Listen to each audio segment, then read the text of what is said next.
Ago.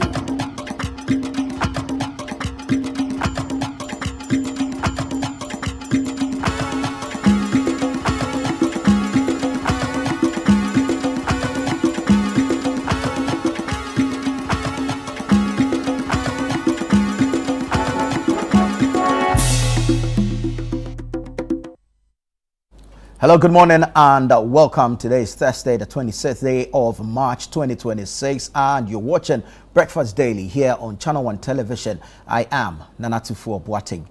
This morning, we have a packed show for you, a lot that will be happening on the show. A lot of interesting conversations will be had. We'll be getting into a news review segment pretty shortly. We'll welcome our guests. We'll ask them relevant questions. They bring varying perspectives to the issues, but we call on you for comments, for contributions, and of course to pick your thoughts on the issues as well. We invite you to send us your comments, your messages via WhatsApp number, which is on your screens. You can also comment on our live feed on Facebook as well as on YouTube. And then, of course, engage our post on X as well as Instagram. Then you can enjoy some exclusive video content from Channel 1 TV on TikTok as well.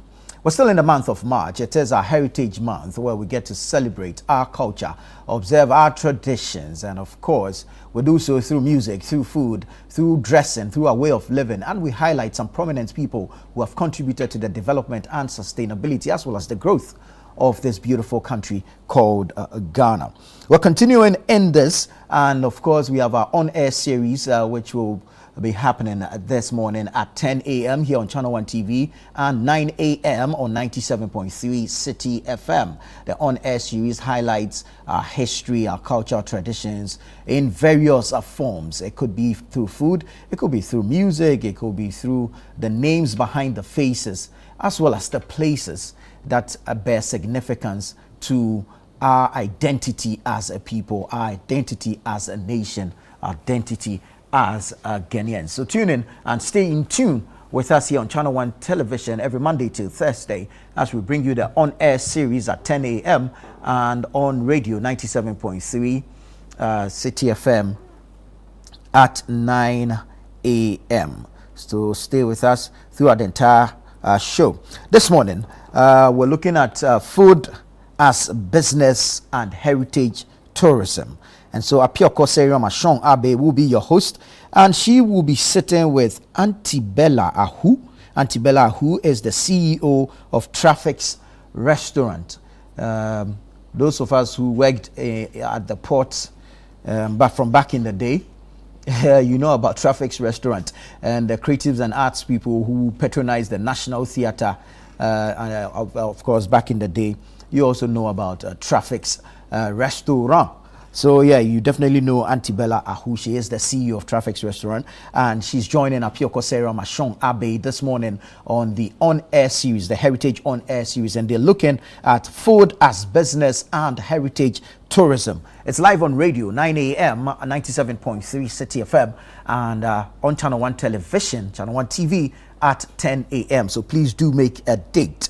The Heritage on-air series is brought to you by 97.3 City FM and Channel 1 TV, and it's sponsored by GCB Bank. GCB Bank, of course, GTP Lifestyle, GTP Lifestyle, Bethel Dental.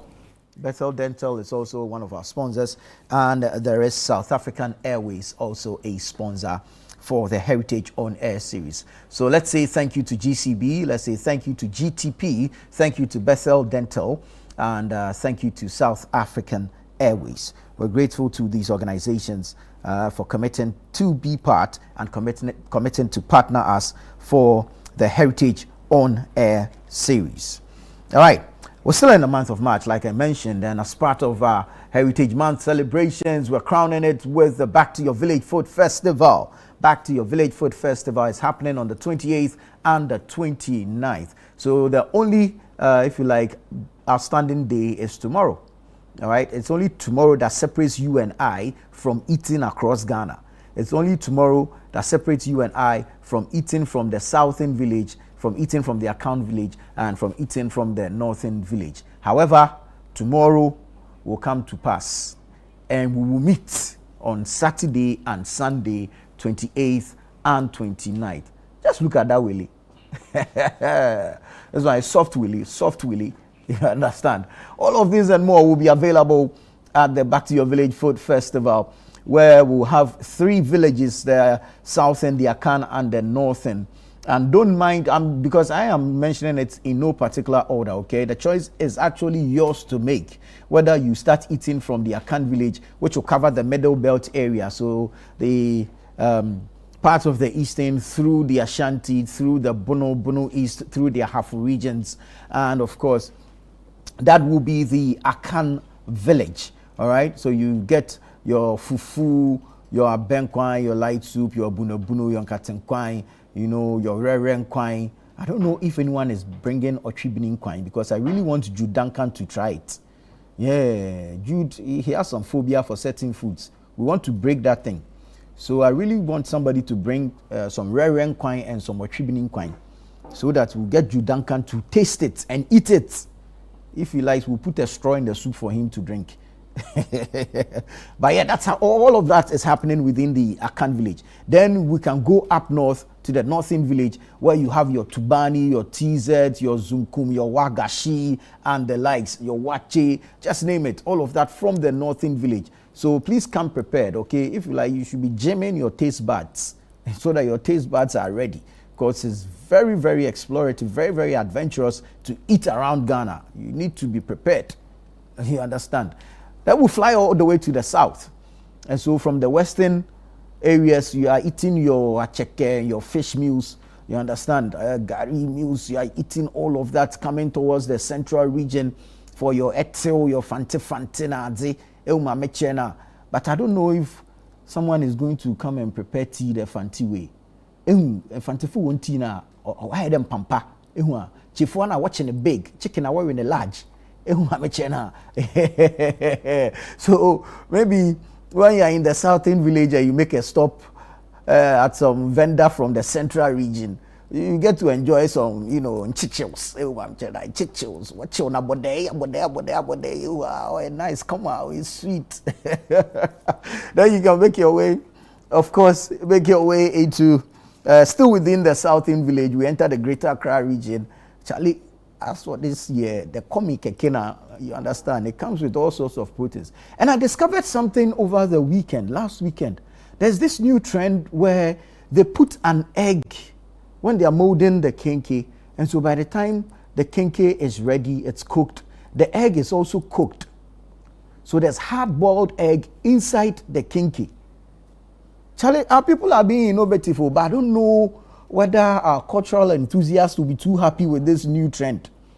But our people are being creative with the way we prepare our staples, our local foods, our indigenous Ghanaian foods. Bro, like, I was so shocked. So, if you're a superstitious person and you come across such a thing, first thing that comes into mind, hey, coffee open medruana. Because you break the kinky open and there's hard-boiled egg in the middle of the kinky. And you've not been warned though. You are taken by surprise. That means you want to chop my kinky on soft kinky that, you know, they fit on them, press. They are by making. Shall I come back to your village food festival? It promises to be amazing. I don't know why I get so excited when I'm talking about food. Maybe I'm being too Ghanaian, but Charlie, it is what it is. Come and let's eat. You've been working hard for the first quarter of the year. It's been 3 months of 2026. I see this wahala in Accra traffic. You join queue, pick truck, go and come, get to work stress. Come and distress. Come and eat and relieve some stress. Okay? So come with your wallets loaded, your purses padded, your momo topped up. That's all you need. But I'd advise you, this is a secret. I don't know if my producer is around. Maybe I shouldn't say it. But here's the trick. You know, after March, it's Easter, April. You understand? So come with bowls that have lids. Come and pack food and go and keep it in your fridge. The Easter, no stress. You don't have to cook. Come and buy plenty food from the Back to Your Village Food Festival and go and store it in your fridge. When it's Easter, you open it, the kids will come and sit around. Charlie, you people will have a feast on your own. You will enjoy properly, but nobody will know that you didn't cook it. It's fine. You get it. You know, sometimes because of our crazy work schedules, the up and down, the running about in Accra, you're unable to prepare some of the local foods that you miss so much. Some of the foods that you eat that take you on a nostalgic journey back home. So all of that will be available at the Back to Your Village Food Festival. So come and buy some. You understand? Bring your bowls. Don't tell anybody that I told you. Bring your bowls. Come and buy plenty. Pack them and go and put it in your fridge. And whenever there is a celebration at home, you open it and everybody will be like, wow. But the thing is that after you finish eating it with your guests and somebody calls you that they want more, you didn't cook their food. So how are you going to provide them more? But anyways, you can pick the numbers of the vendors when you come to the Back to Your Village Food Festival, and you can always place an order from them. All right, this year we have a bigger venue, and so come with the kids. We have a kids corner for the kids as well. And let's enjoy this Ghanaian experience, this ultimate Ghanaian experience through the food we eat. It's on the 28th and the 29th of March at the Ifua Sutherland Children's Park here in Accra from 10 a.m. to 6 p.m. each day. And we'd like to acknowledge our sponsors. So I want to say thank you to EcoBank. Thank you to Didi Shito Homemade Taste. Thank you to Gino. Thank you to Munchie. Thank you to the NPA, National Petroleum Authority. NPA, thank you so much. And we also want to say thank you to Everpack for being part of the Back to Your Village Food Festival, which is of course powered by 97.3 City FM and Channel 1 Television. For our indigenous food vendors, those of you who have called to register and are yet to pay, the time is now. Call, pay now, so that you secure your stand or your slot at the Back to Your Village Food Festival. Now let's tell you about the Easter Orphan Project. Easter Orphan Project is an opportunity to show kindness to an orphan out there. So we're asking for you to kindly support us in our quest to feed, maintain, and support. Okay, kindly support the annual Easter Orphan Project in our quest to feed, maintain, and support some selected orphanages across the country. It's happening on Easter Monday, the 6th of April 2026, and we ask that you generously donate in kind. So you can send us tins of milk in cartons. We don't mind. We would appreciate you. You can send us bags of rice, bags of sugar, bags of maize, some detergents, you know, some books, some stationery to help the children in their academics, as well as you can send us cash donations. If you want to do it personally, you can bring it to our front desk at Dabraka, just behind the police station. That's where City FM is, 97.3 City FM. Just behind the Dabraka police station, or you can bring it to Channel 1 TV here at Tessano, number 5 Ola Hansen Lane, Tessano in Accra. You can send us Momo via the number 0550 900 006, 0550 900 006, and you shall be duly acknowledged. Your generosity, your kindness will help light up the world of an orphan this Easter period. It will help put a smile on the face of an orphan this Easter period. If you are writing a check to us, please write the check in the name of the City FM Foundation. Write the check in the name of City FM Foundation, and the Momo number is 0550 900 006. May the good Lord continue to bless you and replenish your stock. Also in the month of April, something nice, something amazing, something interesting, something exciting, of course, something wonderful is coming your way. So from the 1st to the 30th of April 2026, we have the seasons of prayer. The good Lord has been good enough to us for us to go through the first quarter of the year 2026, and we need to go back to Him in prayer and in supplication to give thanks, even as human as we are. We continue to make further requests for His blessings, for His mercies, for His divine grace upon our lives. It is important that we do not forget the assembly of men, as is the custom or the manner of others. And so when there's a call to prayer like the seasons of prayer, we like for all of us to join in to pray as a congregation to the good Lord, for Him to open the floodgates so we continue to benefit from His blessings. So the seasons of prayer will be every weekday in April, from the 1st to the 30th of April 2026, we have 3 bands, 3 prayer bands. So the Midnight Cry is the first one from 12 a.m. to 1 a.m. Then we have This Is Your Day, which I want to believe you're familiar with, from 4 a.m. to 6 a.m. And then we have the Prayer Encounter at 12 noon. So that's 12 p.m. to 1 p.m. 1 hour prayer session. And this will be live on Facebook. Okay, so that's City 973 on Facebook, on X at City 973, on Instagram at City 973.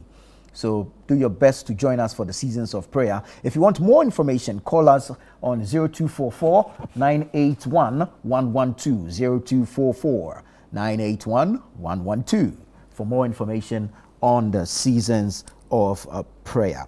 Now, the Blanksons is also happening in the month of April. We're premiering the Blanksons on Channel 1 television. Of course, this is an original, Channel 1 TV original, Channel 1 TV production. It's a drama series that captures the entirety of a Ghanaian family setting. So all the concern between the kids, all the plotting and planning between parents, all the shenanigans that happens when visitors come home is captured, well created, for your viewing pleasure on Channel 1 TV. And the title of this drama series is The Blanksons. So please do make a date with us, 2nd April 2026, 7:30 p.m. here on Channel 1 television.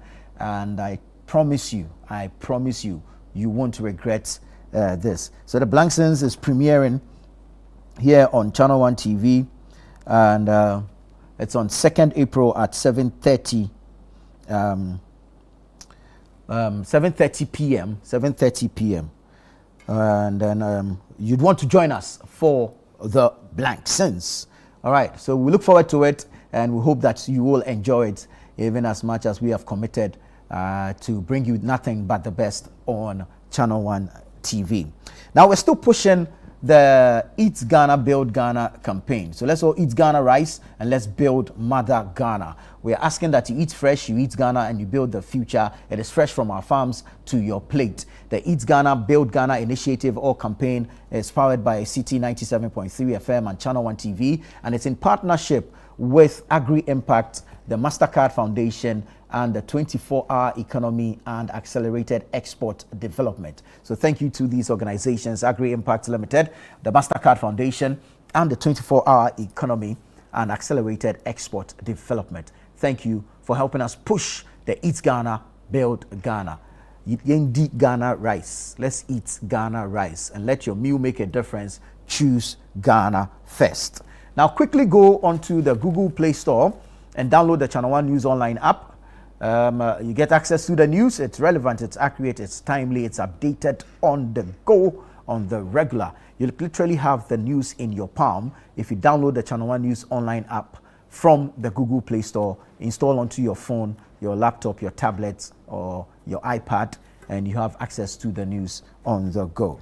Now, let me quickly take you into the newspapers and bring you some front page headlines. The Daily Guide says, Heath Goldfields targets $135 million investment as new mining fleet arrives for Bogoso Prestea revival. Heath Goldfields targets $135 million investment as new mining fleet arrives for Bogoso Prestea revival. Local government minister calls for swift climate and conflict risk action. AG Ghana reacts to Mahama degree withdrawal.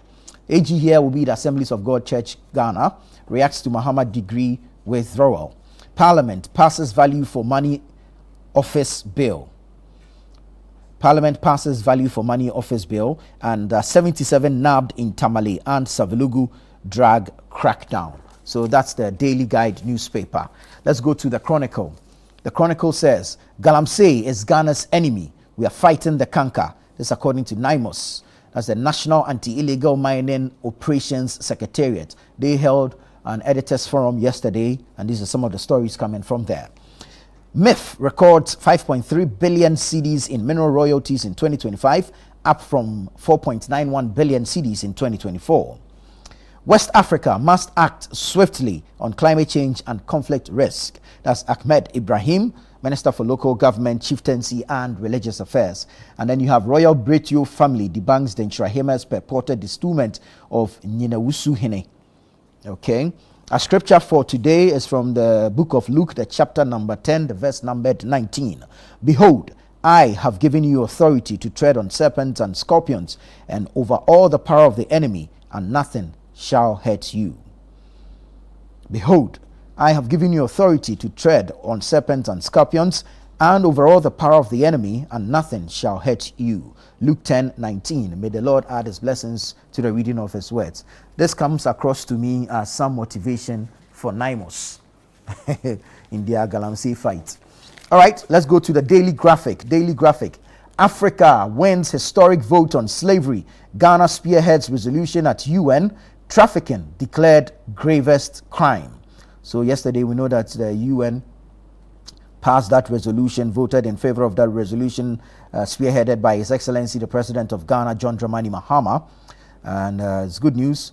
123 countries voted in favor, 52 countries abstained from voting, and 3 countries, USA, Argentina, Israel, voted against the resolution. USA, Argentina, Israel voted against the resolution to declare slavery as the gravest crime against humanity. Shalom. Peace. MTN to pay for 6.4 billion cedis to shareholders. 1 billion cedis CI GABA fund launched. 380 million cedis raised. Wow. Heath Goldfields injects $135 million in Bogosu Pristia mine. New mining fleet arrives for revival. So that's the Daily Graphic newspaper. You have the Naimos story on the back page. So the Naimos story says Naimos makes progress in Galamsey fight. That's according to the Director of Operations, Colonel Dominic Bois, who addressed the press yesterday. And you have GIS, Ghana Immigration Service, generated 546 million cedis last year. So all these and more in the Daily Graphic newspaper. Now, the New Republic is what I'll be wrapping up with. New Republic says, Mohammed's reparations resolution shake UN. 123 nations back historic demand for justice over slave trade. Big push on 24-hour wheels. Abuja reviews why major road constructions are ahead of schedules. MIF rakes in for 5.43 billion cedis windfall in 2025. Ghana Embassy fires back at Lincoln University. Tomorrow's ECOWAS court gamble hits procedure. Oh, Toko News. Hey, where did I get tomorrow from? Apologies. Toko News ECOWAS court. Yeah. Toko News ECOWAS court gamble hits procedural war. So that's on the front page of the New Republic. A quick scoop or swoop on web portals. Let's see a couple headlines that made it to the web portals. Channel1newsonline.com says, Kolebu board chair, no patients were treated on accident and emergency floor. That's the A&E floor. No patients were treated on A&E floor. That's according to the Kolebu board chair. BOG flags risk of second economic shock from gold. Again, the governor of the Bank of Ghana, Dr. Siama, says excess liquidity weakened Ghana's economy in 2022. Again, the BOG says contingency measures in place as Middle East tensions escalate. Then you have rainstorm rips off VIP ward roof at Pantine Hospital. US and others opposed Ghana's reparations motion to avoid complicity. That's according to an analyst. Art project at Asokwa Interchange offers students marketable skills, according to Fire Commander. We can't wait for nations unwilling to engage Ghana on. We can't wait for nations unwilling to engage Ghana on U.S. slave trade motion. U.S. rejects Ghana's UN slave trade motion as political expedient. UN adopts Mohammed's motion on slave trade reparations. And then you have Gexim at 10. That's the Ghana Exim Bank at 10. Income more than doubles to 71 million US dollars. That's according to the CEO, Sylvester Mensah. Let me jump quickly to citynewsroom.com. citynewsroom.com. President Mahama says fight for justice on slave reparations has just begun. Fight for justice on slave reparations has just begun. Kolebu has about 1,500 functional beds. That's according to Prof. Titus Bayu. Russia offers to help Africa quantify slavery reparations claims. Ghana's economy was wobbly when Mahama took office. That's a BOG governor speaking. Burkina Faso tomato ban offers Ghana economic opportunity. That's from the Bank of Ghana. Ghana's economy resilient despite Middle East tensions, BOG assures. Pantine Hospital, mental health support still inadequate. And then you have 42% of paternity tests in Ghana exclude alleged fathers. That's according to a report. And then you have the full list of 123 nations that backed Mahama's slave reparations motion. A Blackwell Hills historic UN vote on slave trade reparations. So you get details of these stories and several others, citynewsroom.com, as well as channel1newsonline.com. This is Breakfast Daily here on Channel 1 Television. Stay with us. We'll be right back with the news review segment.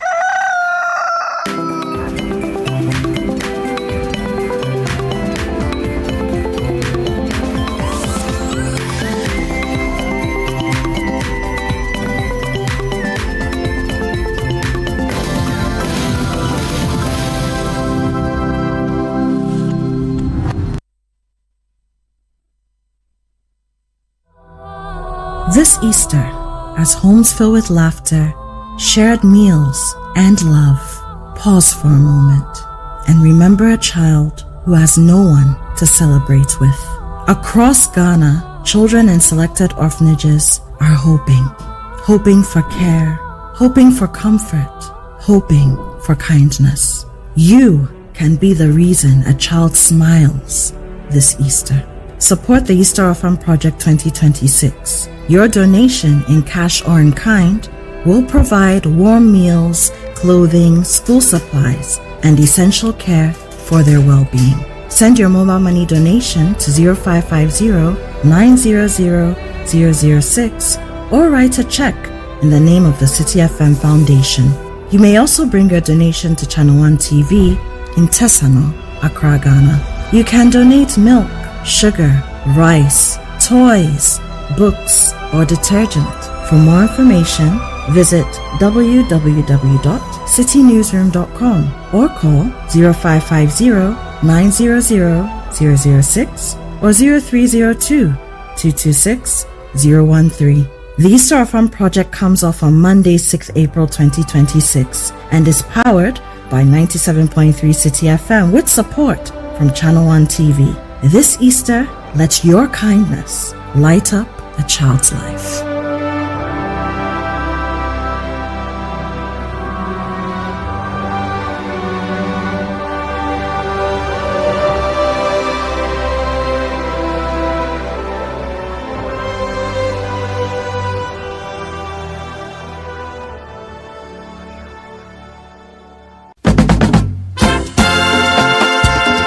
Energy and reconnect with your roots this March at the Back to Your Village Food Festival 2026. Join us for a celebration of Ghanaian culture and cuisine from all across the country. Northern, Akan, and Southern villages will all be represented. It's more than just food. It's about culture, family, and memories that last a lifetime. Let's come together this March to discover the flavors that make us who we are. The date is 28th and 29th of March 2026. Venue is the 8th for Sutherland Children's Park. The time is 10 a.m. through till 6 p.m. each day. Interested vendors can register by calling 0205-973-973. The Back to Your Village Food Festival 2026 is powered by Channel 1 TV with support from 97.3 City FM and is proudly sponsored by EcoBank, Gino, Didi Sheto, Munch Biscuits, and Everpat.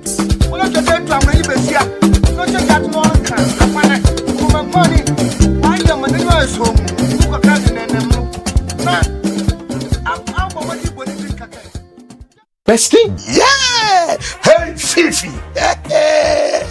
Fifi Blackson, my brother from another mother.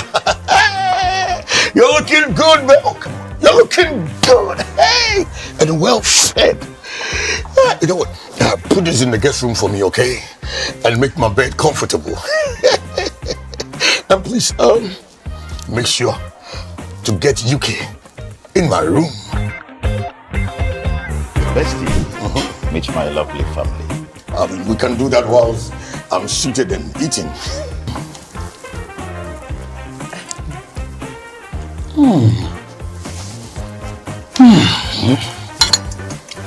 Wow.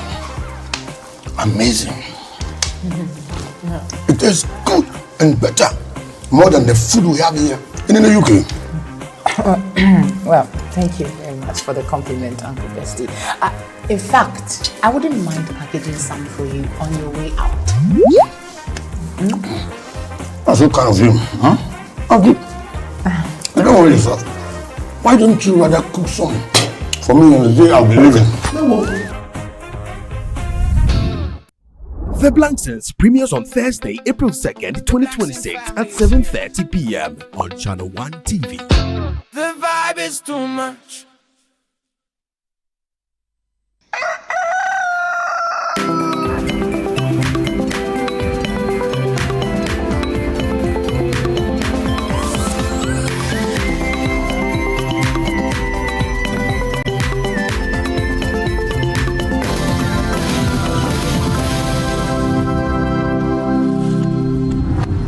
Ago.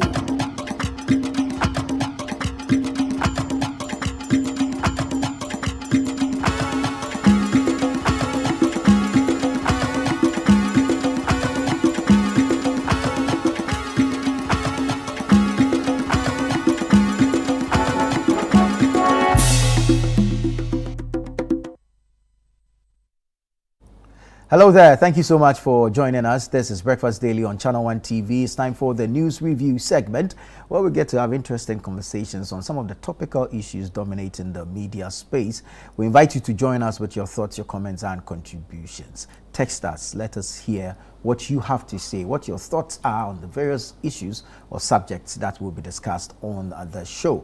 Our WhatsApp number is on your screens, and you can also join us on Facebook where we're streaming live, as well as on YouTube. We're streaming live there as well. We're very active, very interactive, very engaging on X and on Instagram. And of course, we have some specially curated exclusive videos for you on TikTok. So please do well to follow, to subscribe, to like, to share, and to engage our posts on our socials. We'll be grateful to you. We have some interesting topics to be looking at this morning. I want to greet and say welcome to the former Member of Parliament for Okaikwe North, the Honorable Fuseni Issa. Honorable, good morning. Good morning. Good morning to you and good morning to your viewers. Yeah. It's always nice to be back on set. Yeah. Right. The fasting has ended. I hope you had a good Salah period. Oh, yes, we did. I did have, though. We keep praying that God accepts our sacrifices and our ibadah, as we want to say, in the holy month of Ramadan. Right. But beyond that, Ramadan is supposed to be a sort of a training or a special period where you actually keep up with some of the tenants, and beyond Ramadan, you're expected to keep it going like you kept in the month of Ramadan. So we keep praying. Very well. That Allah assists us to remain steadfast in a purpose for which we were created. Wow. Right. Wow, great stuff. All right, so let's get into our business for today. Yesterday, history was made at the UN where a motion moved, or if you like, spearheaded by His Excellency the President John Dramani Mahama, for the declaration of the transatlantic slave trade as the gravest crime against humanity. This motion was upheld. It was voted for, and so the resolution was adopted by the United Nations. My interest this morning is actually in the three countries that voted against the motion: the United States of America, Argentina, and Israel. I want to believe you followed. And when you saw the results, how did it come at you? Were you actually expecting the UN to adopt this resolution? Nana, I think that it's been a long battle And it was yesterday what transpired at the UN in New York was very significant to a battle that is being fought for decades, if not centuries. Yeah. This whole issue of transatlantic slave trade dates back centuries ago in the 1500s, was abolished somewhere in the 19th century, depending on Europe and US. And it's been interesting, even for people my age. We have followed the struggle for recognition of such an atrocious act on humanity. Ghana, for its unique role, Ghana is significant in terms of the role Ghana played, and it's still the evidence dotted all over our country today to show the routes to which people were traded. The forts and castles on our beaches, even inland places like the Salaga market, still have evidence of the fact that this actually happened. And over the decades, Ghana has played a significant role in trying to get the whole world to recognize the impact of this act. Some races lost out, some gained, some economies gained, some lost out as a result of this activity over centuries. And for humanity today to recognize the impact that this acts had on especially those who lost out, which is the African continent, especially Western and Central Africa, where families were divided. I mean, communities were shattered as a result of very productive, in fact, the productive demographics being shipped out at a point in time. The number of people involved, I mean, the estimates that there were about 12 to 13 million people involved, with about 10 to 11 getting to the destination. Principally the trade triangle from Africa to the Americas and then to Europe and then back to West, was something that is also established. But to get this thing rectified, or for us to get what we have been crying for, reparations, it's been a tortuous battle. I mean, over the years, decades, and even if not centuries. I recollect that with programs like we had the Pana Fest in the past under Rollins, with programs like the Year of the Return, where all, and the year after the year after return, and all of this are geared towards us having some sort of voice and some sort of reparation. But it starts off. I mean, some of this discussion starts off from street talk, but it has to be formalized. And yesterday was a significant step for the United Nations having to take such a motion. It was quite a significant step in this whole thing. But you see, what happened yesterday did not happen, or did not actually start in 2026. No, it is a accumulation of activities. I recollect somewhere in 2023. Nana Addo Dankwa Akufo-Addo going to the UN. I think the General Assembly somewhere in September. He had raised this issue, and for people who had foresight, thought it was a right forum to raise this matter. Others disagreed and thought that, look, there were more pressing issues to be discussed at such a forum. But thankfully, what he had said in September of 2023 at the General Assembly was a combination of also other activities that had transpired. In 2022, there was a conference right here in Accra. In 2023, there was a similar conference. November 2023. That's the AU and then CARICOM, Caribbean Community. All of this were things geared towards, and I'd even mentioned Panafest.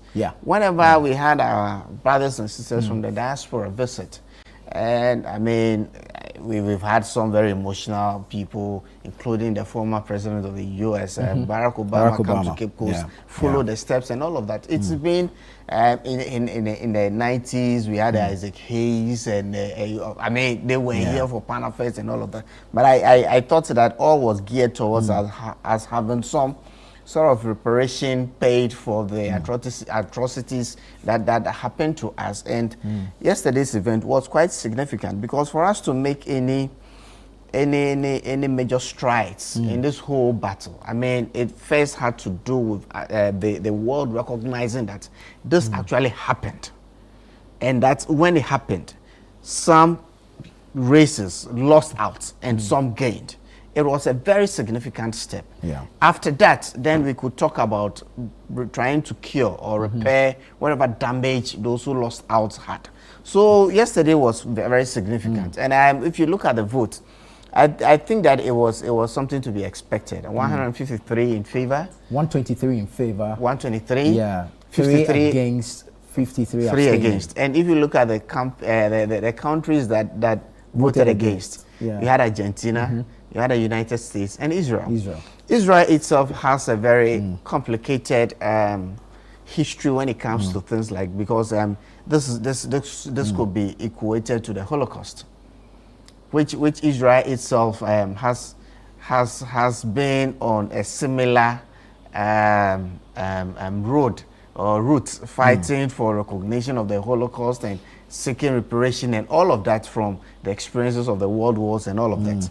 Argentina also, if you look at Argentina, also has a unique stance where there are acts that has happened in that country where the black race itself has been actually subdued in one form or the other. It's quite irregular. Looking at the neighboring countries around South America, I mean Argentina and its neighbors, if you look at how significant they have colored or black populations relative to Argentina, you know that something is actually happening within that country, and that is generally recognized. And then for United States or the US, its role, I mean, when we talk about the transatlantic, I mean, it was basically the European traders coming to Africa, getting us humans as cargoes, as well at the time, shipping them to the Americas, and then Americas actually benefited directly. Chattel enslavement. I mean, they benefited directly.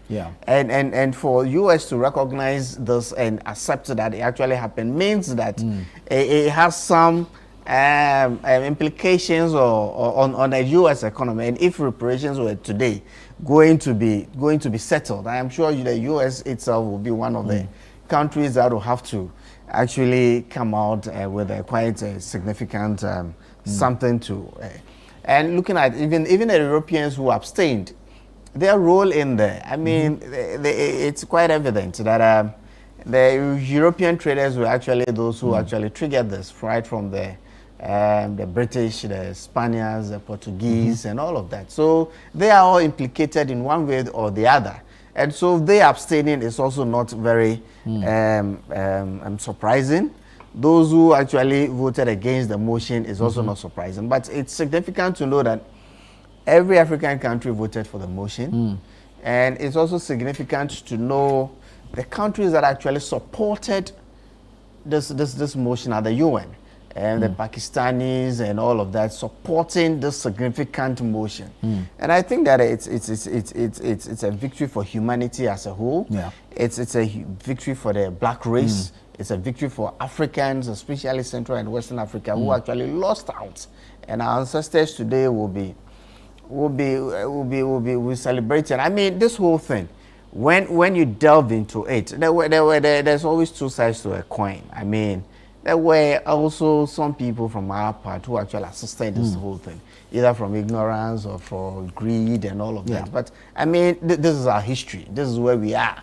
And for humanity to recognize the fact that this actually happened, and we lost out, some people gained, it's a significant step. We are looking at the way forward from this step.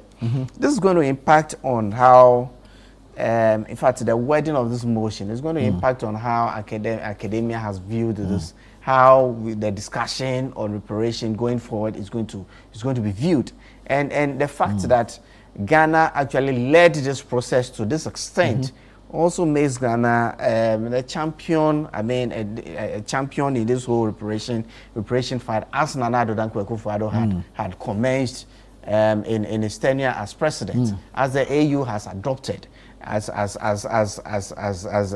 Ghana's presidency as a champion for the cause, and it's a significant achievement from what we saw yesterday. And hopefully we are able to build upon this and get the reparations as befitting to our race and to humanity as a whole. Right. So that will be the second leg of this push, the payment of reparations. But the question is, by who and to whom? You see, Nana, for what happened yesterday, it wouldn't mean that next year or the year after somebody is going to write a check to another person. No. For it, right?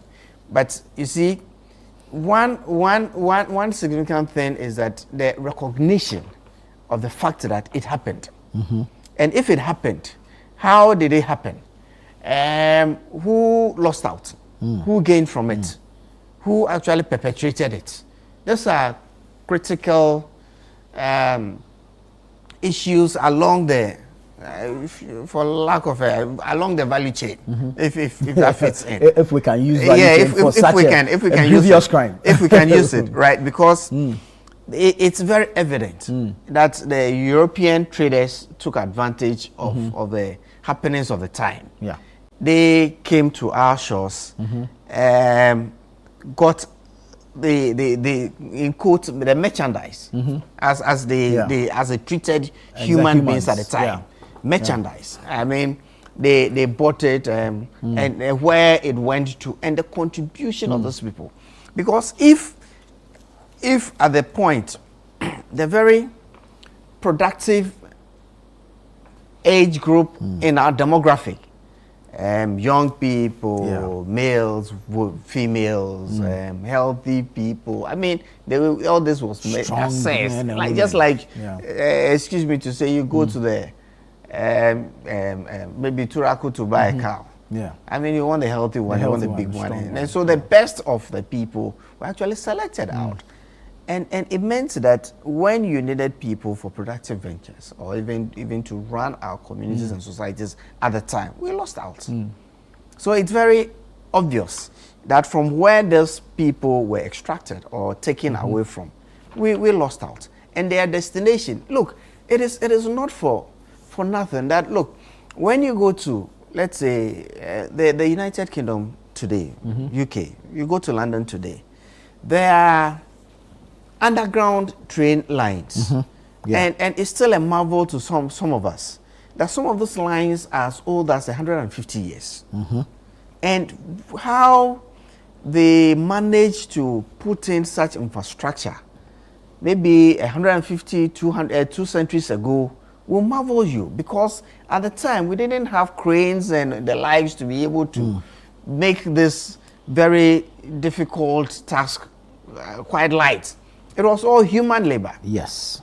And some of the architectural things that we see, the Statue of Liberty and all of that, you wonder how centuries ago they were able to put the Union Building and the likes. I mean, you wonder how many lives were lost because of the technology or all of that they use. So obviously, it's very evident that Western and Central Africa lost out in this whole triangular trade to the benefit of the Americans, but the profits and all of that went to the Europeans. True. And so this is what our history, this is what the roots, this is what evidence is telling us. So when it comes to reparation, it's very obvious from where it should flow to and where it should go to. And this is what the next steps are going to be about. And for me, it's also quite heartwarming that the AU itself has adopted this.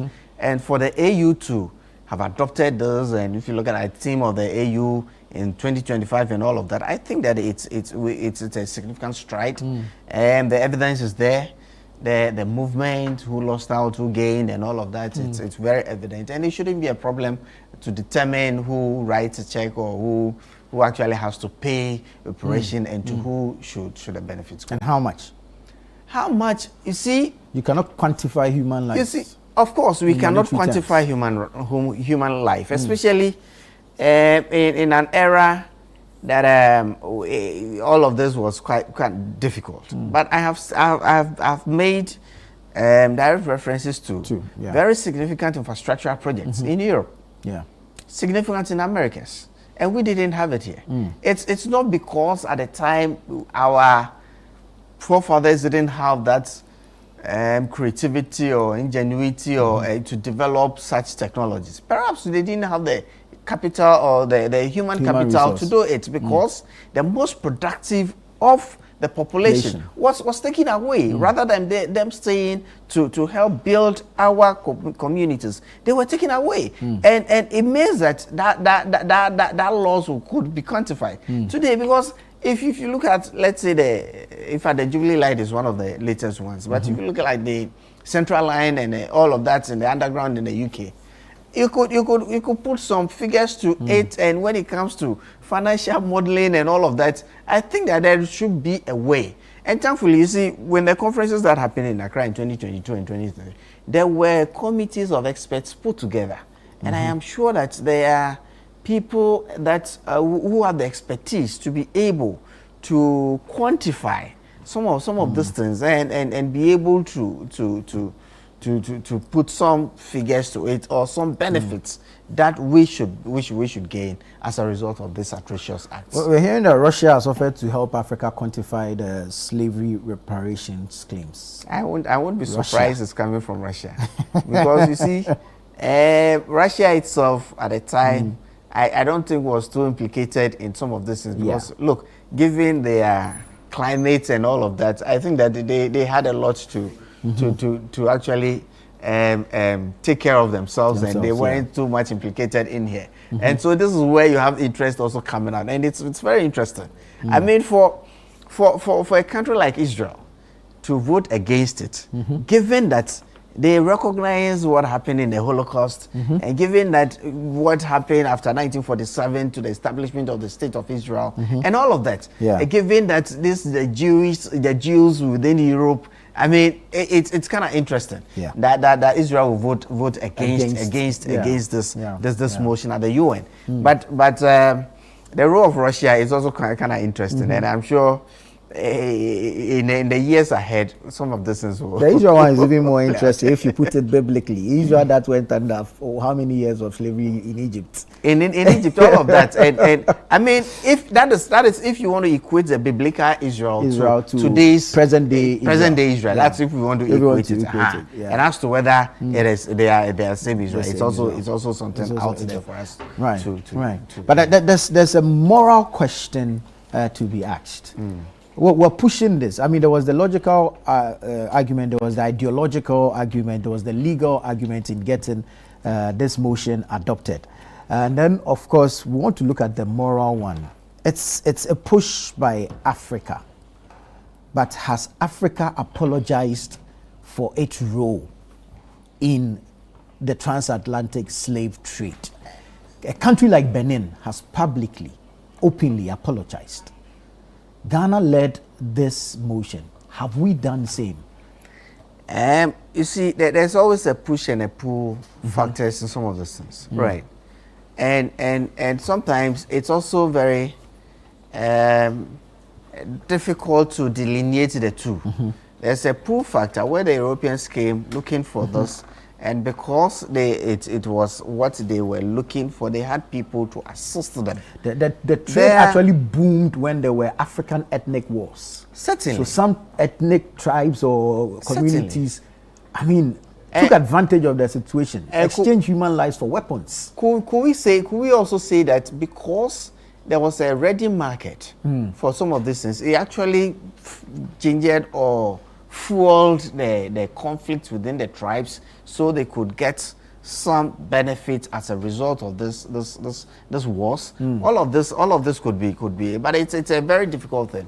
We have to actually, I agree that we actually also recognize the role that we actually played.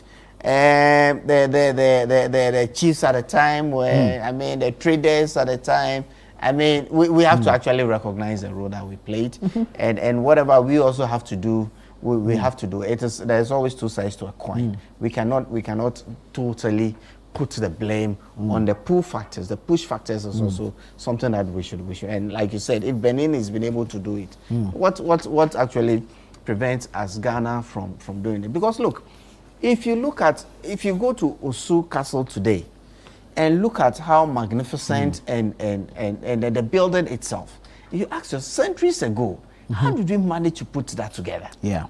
Even if it's made of mud, the amount of work that it will go into to put such a structure out there, it's quite some doing. And you marvel how we're able to put those things together. And they have stood the test of time. Centuries, these structures are there. And so certainly our role in there could also not be washed away. Exactly. We have to recognize it and do whatever we have to do. Time again, since Panafest, I recollect people come and they pour libation to appease the gods for what transpired and all of that. And I think that we are making strides and we should actually. Very well. Let's say good morning and welcome to the Honorable Alfred Nikote Ashi. He's the Member of Parliament for Ododo Diodio. Honorable, good morning. Welcome. It's good Thank to see you.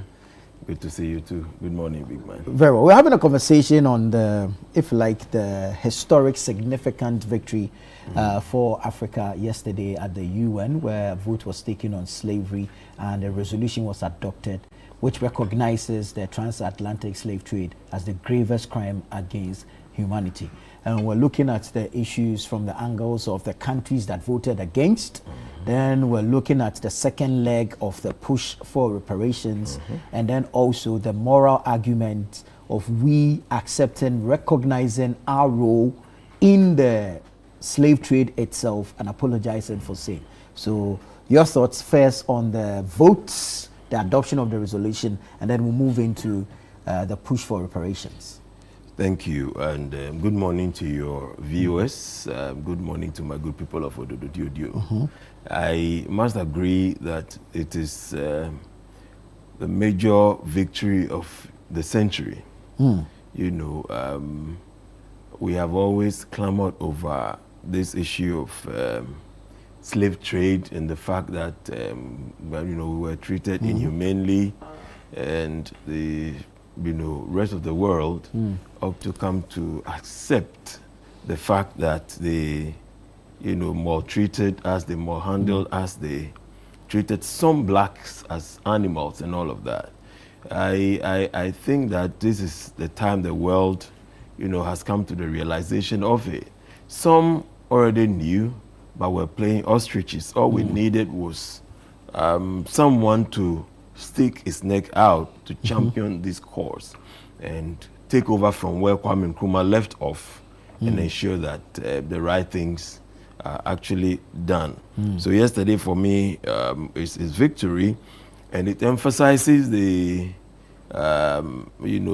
assertion I made on one of your sister stations yesterday, that Africa is the next powerhouse of the world. And amazingly, His Excellency John Mahama in his speech also made the same statement, that yes, Africa is the next powerhouse, and the whole world have come to realize that yes, this is what it is. So I want to thank God for this victory, thank His Excellency John Mahama for the boldness, the selflessness, because carrying such a mantle doesn't come easy against the fact that once you decide to champion such a cause, the rest of the world tend to look at you like, this man wants to be a hero of himself. Let's plan against him. They did so to so many African leaders.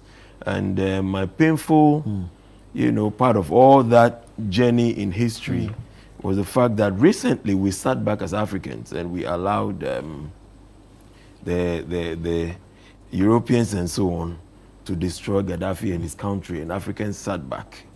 So this victory is a call for Africa to unite, because the world knows something that some way, somehow, some of the African leaders do not know. They are beginning to yield, because power is already shifting. We are entering to a new paradigm, where even if you observe the war going on now between Iran and Israel and the United States, you could see that there is a shift, there is a wave of power subjection and all of that.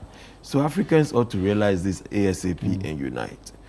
Back to Ghana or the rest of the black race, yes, we also contributed immensely. Indeed. Of course, the whites didn't come to Africa to see any black man labeled around the neck, I'm a slave. Slave, No. yeah. So we were not slaves until they came. They came to enslave us. But then we played a major role because of, selfishness, because of greed, because of all these things.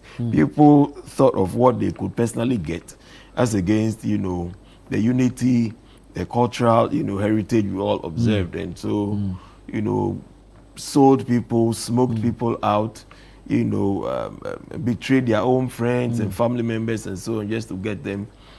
Sometimes it didn't also happen just like that, but some people quite influential enough were also pushed to the wall. And because you don't want to be taken, you have to bring people, you have to find others that they can take along just so you will have your freedom. So a lot of factors, came to play, but be that as it may, we have done also the worst part of it. So if we have been able to chalk this success globally or internationally, now we should also look inward, come back to Africa and say, look, the rest of the world have accepted that they committed a crime. What about us? We should also learn to accept our wrongs and forgive each other so that as a continent we can come together and play our role in ensuring that this victory that was achieved yesterday will, actually manifest fruitfully in the lives of Africa or the black race. Of course, we have said by virtue of our leaders that it isn't that African leaders want money or His Excellency John Mohammed's vision for championing this cause. It's not because he wants money for his country, but the recognition comes with some form of reparations, comes with some form of benefits, because Africans were brainwashed. Africans were made to feel so inferior. Were made to believe that black is more of a defeat, and so once you're a black man, you are that useless. And this level of brainwash affected our level of thinking to the extent that now almost every black man feels, we are inferior. But I beg to differ. When we leave Africa and go all the way to the United States, the Europes, and the rest of the world, and we compete with them in their schools, in their universities, we excel. Gravely, we sometimes do way better than they do. So that's certainly, definitely, we are better off. So at this point, we should also be conscious of that emancipation, from mental slavery. We are free now as a people. We should start conscientizing ourselves, start building up from that point. Because if you don't, it will seem as though the proverbial fowl that has been tied, along the tree for like 3, 4, 5 days and untied feels like I'm still tied, so I'm still there. You understand? We should conscientize ourselves and make sure we get out of that box of inferiority, out of that box of loss of identity. We should build the African identity again. It's started for Dr. Kwame Nkrumah so visionary, knew all these things and decided to champion the fact that we should build an identity for ourselves. We started it, yes, but it was destroyed along the line. Now is the time to repackage ourselves, to rebrand ourselves as Africans so that we'll be accepted as equals, because it is part of the package of, asking for this reparation and what have you, that we are no more treated inferiorly, but we are treated equally as part of, humanity. That wherever we find ourselves, we should not be treated as, slaves. Then also, we should build a power hub for ourselves as Africans so that we will not suffer neo-colonialism. Because, of course, the white man will still not want to go. And it depends on us as you know, as a people, to say, look, we'll look inward.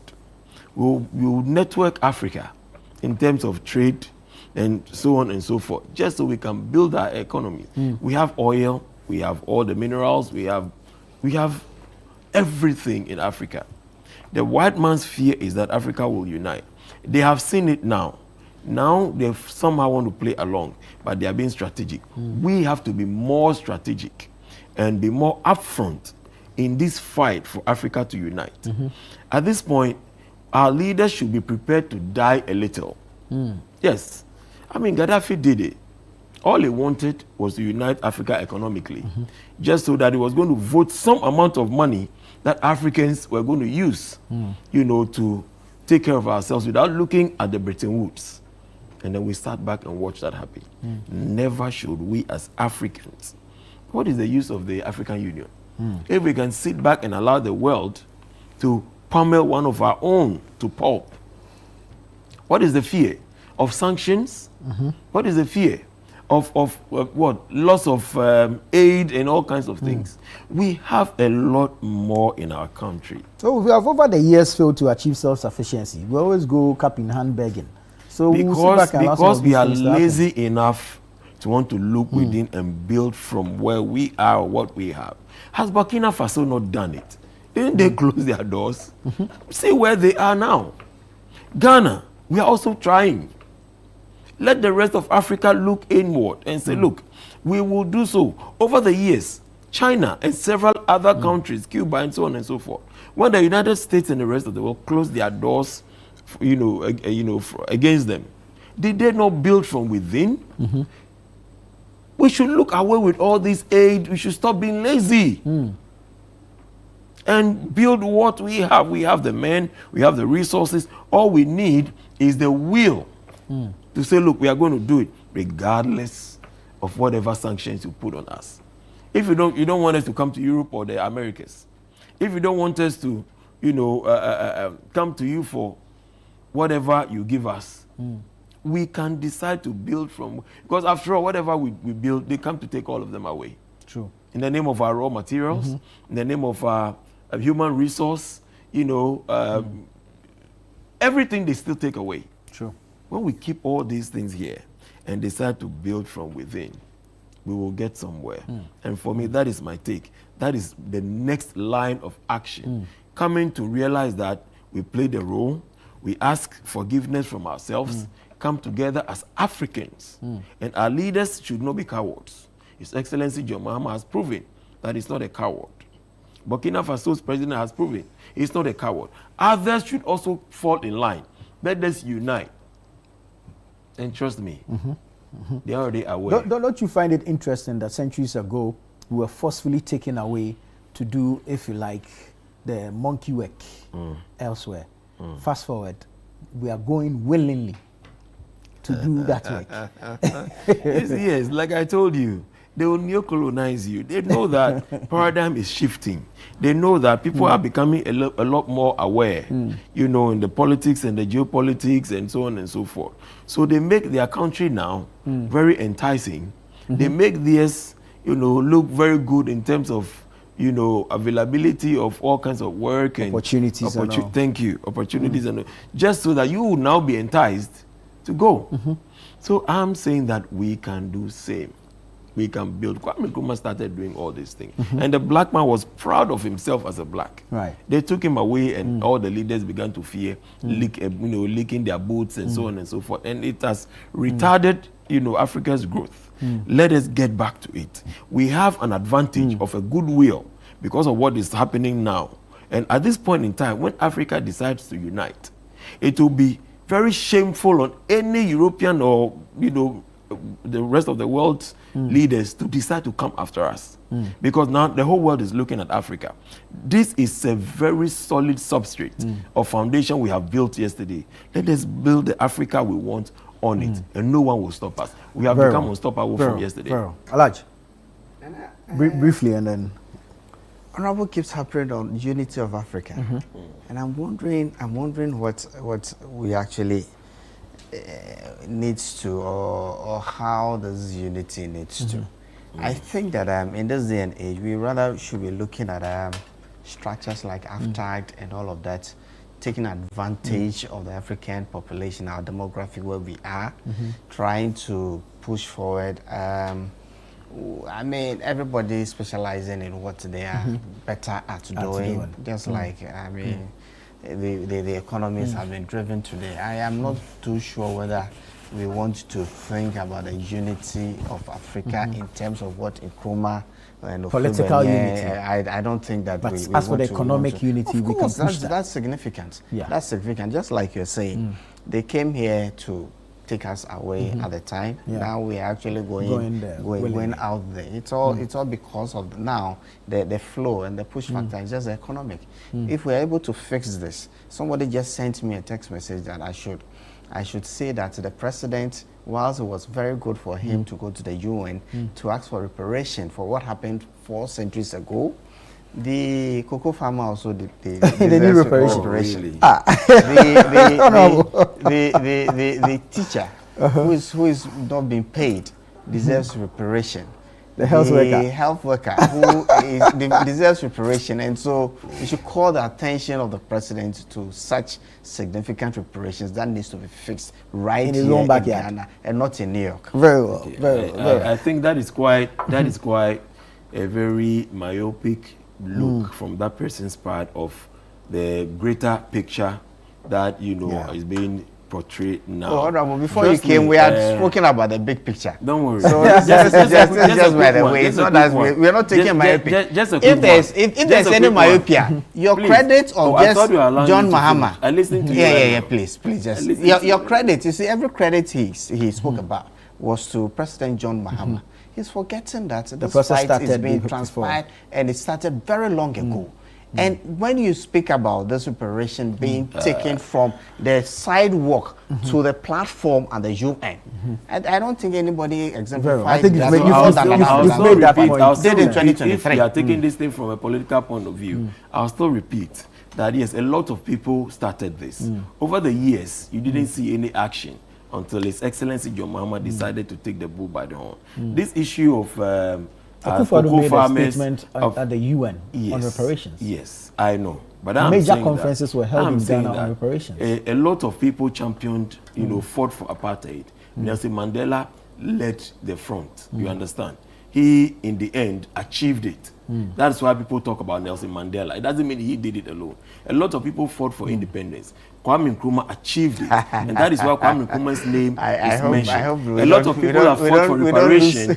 A lot of people have fought for reparation. Yesterday. His Excellency John Mahama led it. That is why his name is being mentioned today. Now, if the bigger picture I'm talking about, if Ghana and Cote d'Ivoire, after Africa decided to come together, realize that Ghana, Cote d'Ivoire are solid when it comes to cocoa, and the two countries decide to come together, they will control or dictate to the world market price of cocoa. This is what we are talking about, not the individual small myopic actions that we take. That doesn't go anywhere. Once we unite, we are stronger, and this is the picture I'm trying to push across. Very well, thank you. I mean, this second leg of I'm moving on. Okay, I was happy he mentioned Ghana. I mean, your listeners is not going to be. Said a lot. Let's allow the thing to when flow. It comes to cocoa, briefly, you realize the impact between Nana and Ouattara over the time when they came together to actually fix cocoa prices. Actually went to the market to actually ask for some premium maize. So it is feasible. We can do it. But when we also tend to sort of take I won't use a myopic aim, but let's look at the bigger picture. Thank you. Let's credit those who had contributed earlier. I mean, I don't want us to lose the essence of what happened yesterday by even talking about the independence of Ghana. The significance of same and the fact that it's a historic feat for us. Yeah. But I'm going to draw into our next conversation from the first conversation and this push for reparations. We're asking for a payment of reparations in a crime that we are complicit in. 100 years from now, our grandchildren, our great-great-grandchildren will ask for reparations from China for a crime that we are engaging in today. There's no Chinese man that lands at the Accra International Airport that knows where Usino is, that knows where Wasa is. It is our own people that lead them there to the sites to engage in galamsey, to engage in illegal mining. And this is on our next subject, the fight against illegal mining, and the press briefing by the NIMOS yesterday. They are warning that this time no holds barred, boot for boots. And of course, they announced some achievements that they've made over the period. But quite striking, quite significant, is our own contribution to the destruction, the degradation of our environment, our forest, and the fact that NIMOS says they are interested in the field operations. In fact, really, that is their mandate, the field operations. But after the field operations, what happens? Will there be prosecution? Will there be sentencing? Will people be punished to serve as deterrents to others? Or are we just going to arrest en masse and then that's it? Honorable Isa, you start on this matter with me. We are talking NIMOS, right? And the National Anti-Illegal Mining Operations Secretariat. National Anti-Illegal Mining Operations Secretariat. And they held a media briefing yesterday, warning that this time they are not going to hold back. Too much talk. Really? Too much talk. Too much talk. This is a secretariat that has been put together to fight the menace of illegal mining. And they are holding a media briefing to say that there's not going to be any holdback. It's okay if they are able to come and tell us what they've been able to achieve. They did. And they mentioned the arrests they've made, the equipment they've seized, those they've destroyed. Seized, yeah. The level of success they have achieved, and that's close to like what, 90%? Thereabouts. I saw a figure like 87 point something percent of but they were quick to admit that the actual success can be, if like, gauged when our water bodies are clear.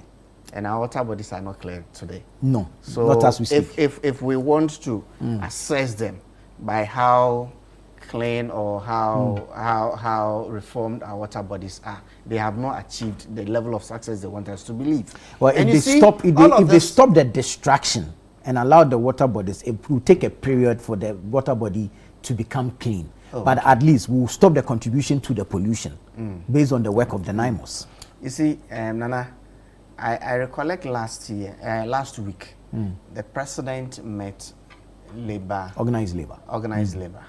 And in his speech to organized labor, he admitted that we ourselves are complicit in this whole thing. When he said we, I wasn't too sure whether he meant he himself, whether he meant his political party, whether he meant his government, because this is a president whose party, I'm not too sure who actually put, there are top members of the NDC who were accused of being implicit in illegal mining. A committee was supposed to be set out months or probably over a year ago. And Abanga, the vice chairman of the NDC. Is there a committee? They were referred to Yoko for investigations. They were referred to Yoko. Yeah. Okay. They were referred to Yoko. Abanga, the vice chairman of the NDC, and Joseph Yamin, the organizer, the national organizer of the NDC. I am not too sure if we have heard how that Yoko investigations went, or whether there's a report out there. It's probably been a year. I don't know what happened. A year or close to a year. And the president and his outfit wants us to believe that they are actually committed to the fight against illegal mining. We will recollect what they said prior to elections 2024.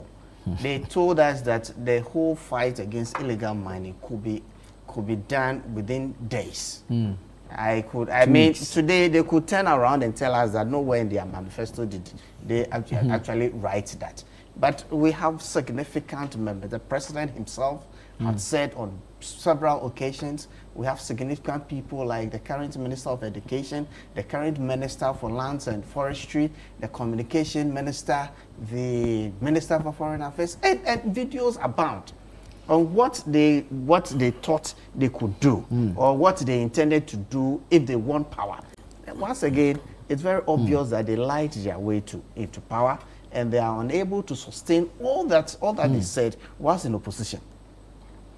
They had told us that they were going to use AI to fight illegal mining. I don't know what, but I saw the river guards or the blue water guards. The blue water guards. I don't know what's become of that initiative. They are working. They are working. But you see, we're saying that assessment of the success or otherwise of this whole fight against illegal mining could be seen when the water bodies begin recovering. True. When the land that has been degraded. But you see, a couple of months ago, I had the opportunity to travel around the country. And sometimes it's nauseating.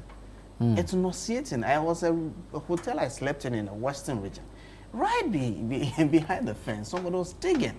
And I'm sure that Charlie was going to affect the hotel within days. Right? And this are in our faces. So for somebody to come and tell me that they are chalking success levels to the level of 80-something%, I don't know whether we are looking at the same issue. I don't know whether the people are somewhere. I get confused. But you would agree that a number of initiatives have been rolled out. Permits for excavators, look, if you blue look water at, guards. The NIMOS itself now has a budgetary allocation. Just in February, 800-acre Galamsey land was reclaimed somewhere in Yankumasi. The community mining schemes, that's the NPP put together. The NPP went to the extent of even trying to get environmentally friendly mining equipment for the miners. And all of this is where we went to. Look, it's very good to start an initiative, but it is just not you commencing an initiative giving us a solution. It is what we get from this initiative that matters. And for the way those people run their mouth in opposition, you would have expected that when they came into power within weeks, we would have gotten solutions to this whole thing. And look, in opposition, they even put timelines. Sam George put timelines to this. And all of them were running helter-skelter. We needed a state of emergency to be able to resolve this. We had done it within 2017, 2018. We actually banned all mining activities. The problem is the sustainability. Look, especially in this time, when gold prices are at their highest, it makes this whole illegal mining thing very profitable. No two ways about that. True. And so it's going to be different. As if when we were in government, we were sleeping. We weren't sleeping. There were initiatives. I've mentioned some. True. We started a community mining schemes. We started even making sure that we had environmentally friendly equipment for the mining areas. You also had the yellow ones, the river guards. They were all initiatives. And I keep saying that it is not just the initiative, it's the results that matter. And if we are going to assess you by how it costs Ghana Water to treat our water for us to get our water in our homes, then there's still a very long way for us to go.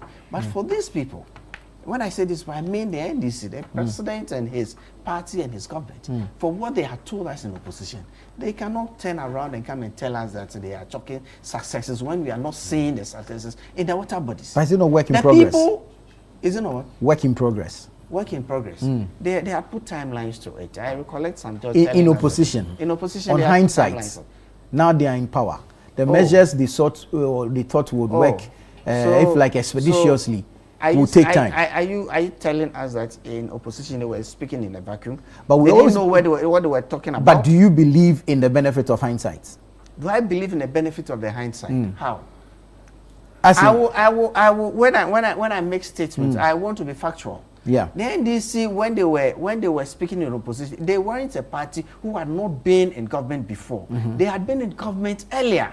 True. And within the time that they were in government was when we saw exponential growth in illegal mining. Really? Yes. Really? That was when this whole thing started. From the typical digging, alluvial mining issues to when excavators actually got involved in illegal mining. And it's evident. It's evident. And how bad did they get under NPP? How bad did they get under NPP? Of course, NPP, there were initiatives. But I am speaking about the sustenance. You have to sustain some of these things. We actually came out within a period 2017 to 2028. We banned all mining activities in this country. we came out subsequently with community minings, environmental friendly. What's interesting is that within this period that you had the ban, we had exponential growth in gold returns. You see, the gold returns and all of that, it's also one other aspect. So how is it that there was a ban on the mining, but we were getting more gold? One bit that has made this whole initiative about the gold board thing more successful. Look, hitherto, our records could show, I mean, I'm not speaking to that. Look, there were exports of maybe 2 tons of gold from Ghana to a particular destination, let's say Dubai. But Dubai is going to record that they actually got shipment of about 8 tons. It meant that there were inflated figures. Not inflated. There were avenues beyond the PMMC. I mean, we knew the PMMC the was official, the official exporting route. There were other avenues. And so today, what the NDC has done is be able to put all of that together and get to the gold board to be the route through which. So it's a very good initiative, not two ways about that. And so if in our time there was a ban on illegal mining activities, but we still recorded growth in exports, it also could mean that the normal big mining companies, right? We're actually. Oh, you see, you're laughing. And all of that. You see, you're laughing.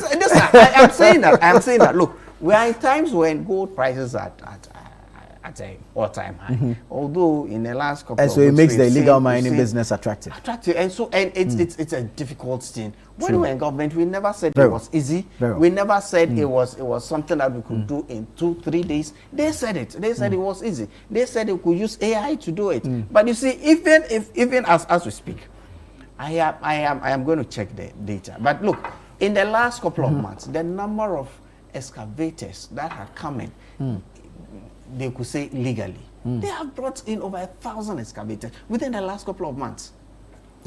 We have brought in, I want to be sure. It's coming into the system, over 1,000 excavators. Bro, let's have you check. How many road constructions and all of that are we but we're doing big push. Are you speaking on fact? Ghana is now a construction site according to big push. Is it look for the data and let me take a break. Big push or the new big push?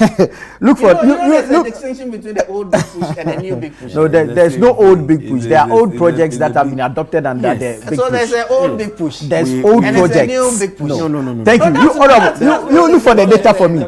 Let me take a break here. Let me take a break here. I'm looking for the data for you. Let me take a quick break here. I'll come to you and then I'll give you the opportunity to comment on this matter of illegal mining and the press conference by the NIMOS. This is Breakfast Daily on Channel 1 Television. Keep sending your messages in. We'll read them on the show.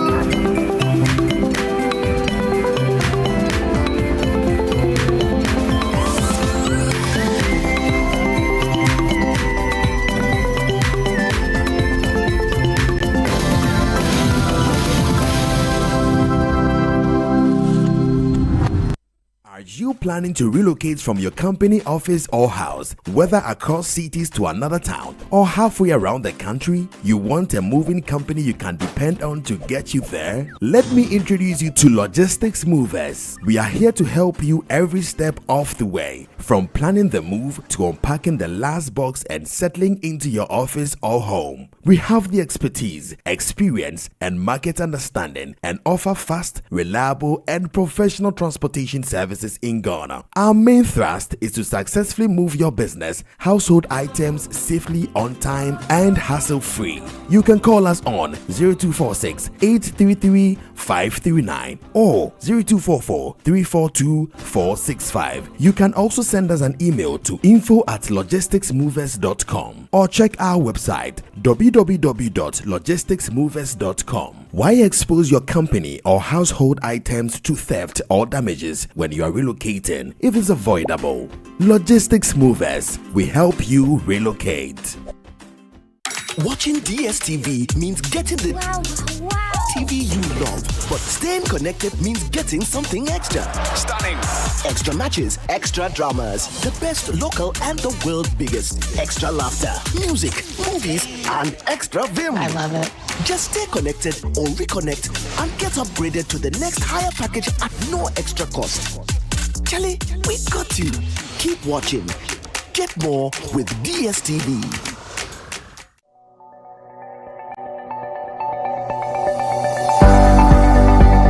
are grateful to the President Ghana.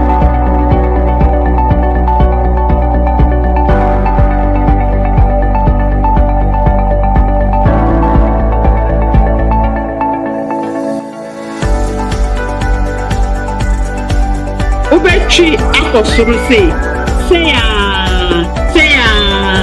uchukwu suru saria uba inside so ubeye ne say na odi aba abontin.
Welcome back. Thank you so much for staying with us. This is Breakfast Daily. We have in the news review segment the Honorable Hussein Isa is here, former member of Parliament to Kaikui North, and the Honorable Ashikote is also here, the member of Parliament for Ododo Diodio.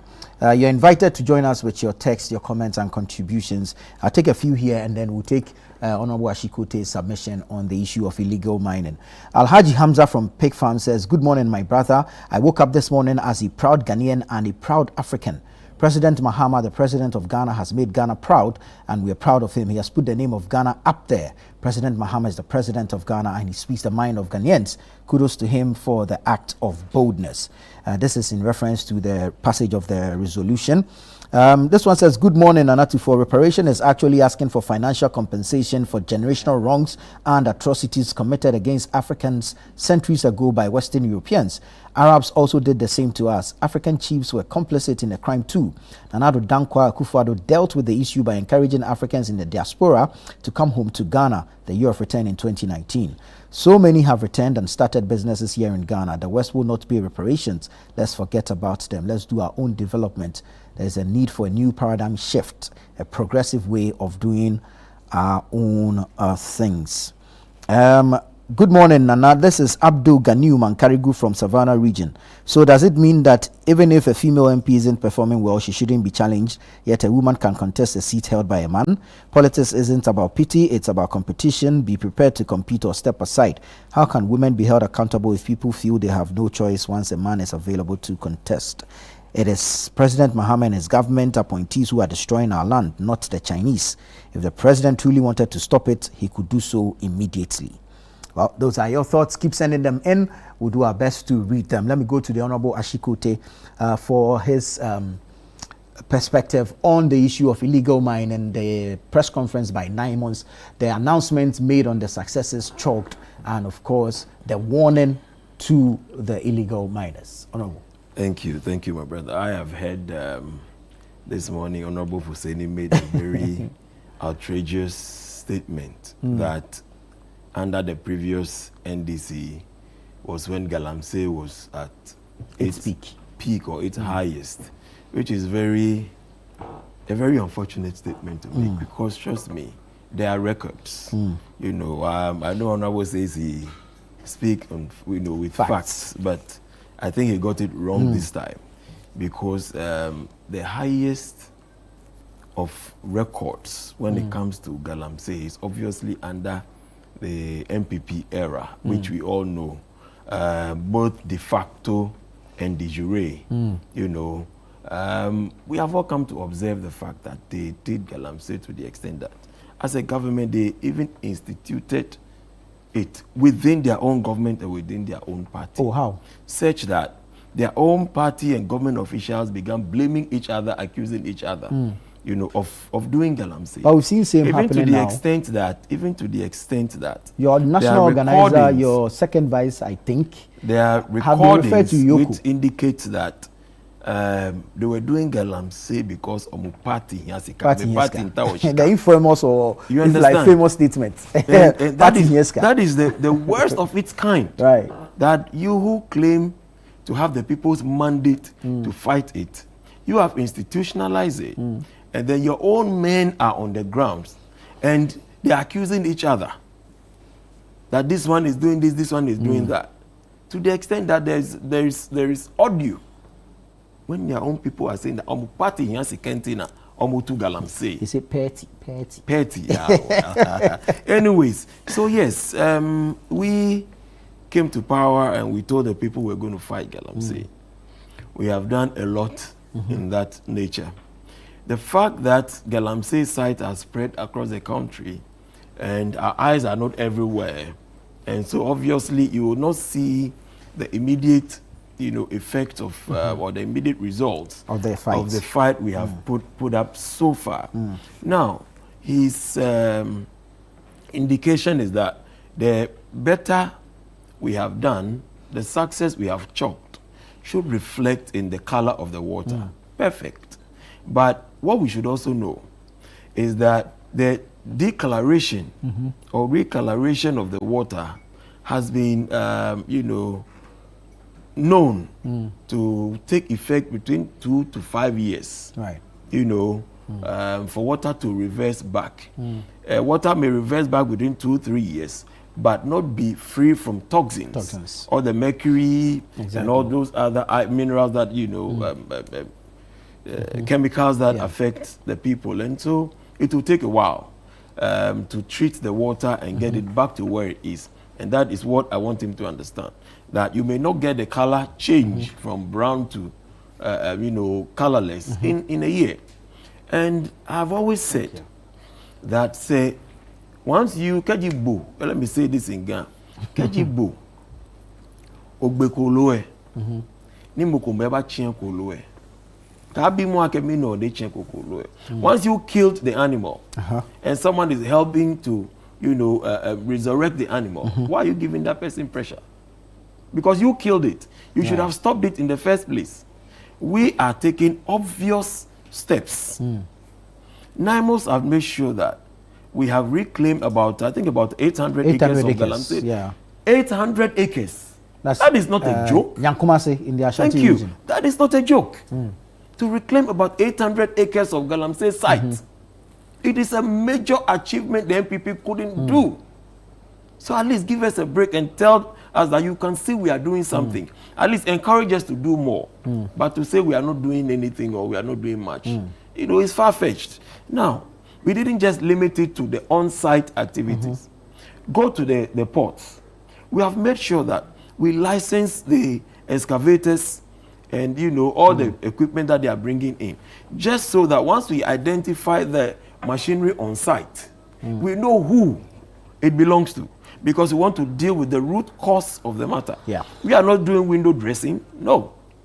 And this is an initiative taken by the Ministry of Transport and the DVLA, which my brother Logas Nico Kote is doing fantastically well, making sure that we register all these excavators when they get to this country. Even before they enter the country, at the port they are registered. We know who owns them. When we see them on site and we impound upon them, we know the owner, will go after the owner. This is an upfront fight towards galamsey. They could have done same, they didn't. So they should give us some credit over the fact that we are doing all of this. What is NAMOS saying? NAMOS is saying that we are fighting galamsey. We are clamping down on the people. What we are facing is resistance of gun battle. Assuming you wake up today and we hear in the news that, NIMOS have, gunned down 5 men at the galamsey site. NIMOS have gunned down someone at, another galamsey site. The fight of public ridicule or public crucifixion will go against the NIMOS, isn't it? So NIMOS is letting you know what they are facing, so that when they decide to defend themselves, you will not come accusing them.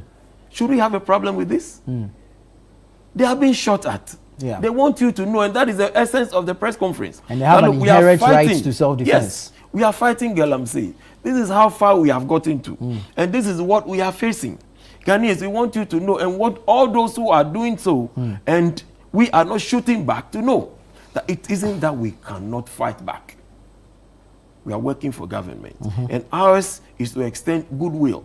But if this is what you are meting out to us, then we are letting you know that we will defend ourselves the next time. Right. So you are pre-warned. So when you shoot, you know that action and reaction are equal and opposite. We'll shoot back at you. Right. This is the essence, to deter them from shooting at them. So that tomorrow when you hear that Naimos have shot someone down, as a form of self-defense, you won't sit back and say you were told to go and stop Galamsey. You're not told to go shooting people. Right. How long should we sustain this? And this is the essence. They didn't just come and tell you this, that we are going to gun down people. No. They are telling you what they are going through. They have also told you the successes they have chalked, how far they have gotten to with Galamsey. As for the water body, over time, it will transform. But you see, the extent to which they make the water brown. They made the water brown? No, but their people were the ones doing Galamsey. How in this world will you place a ban on Galamsey?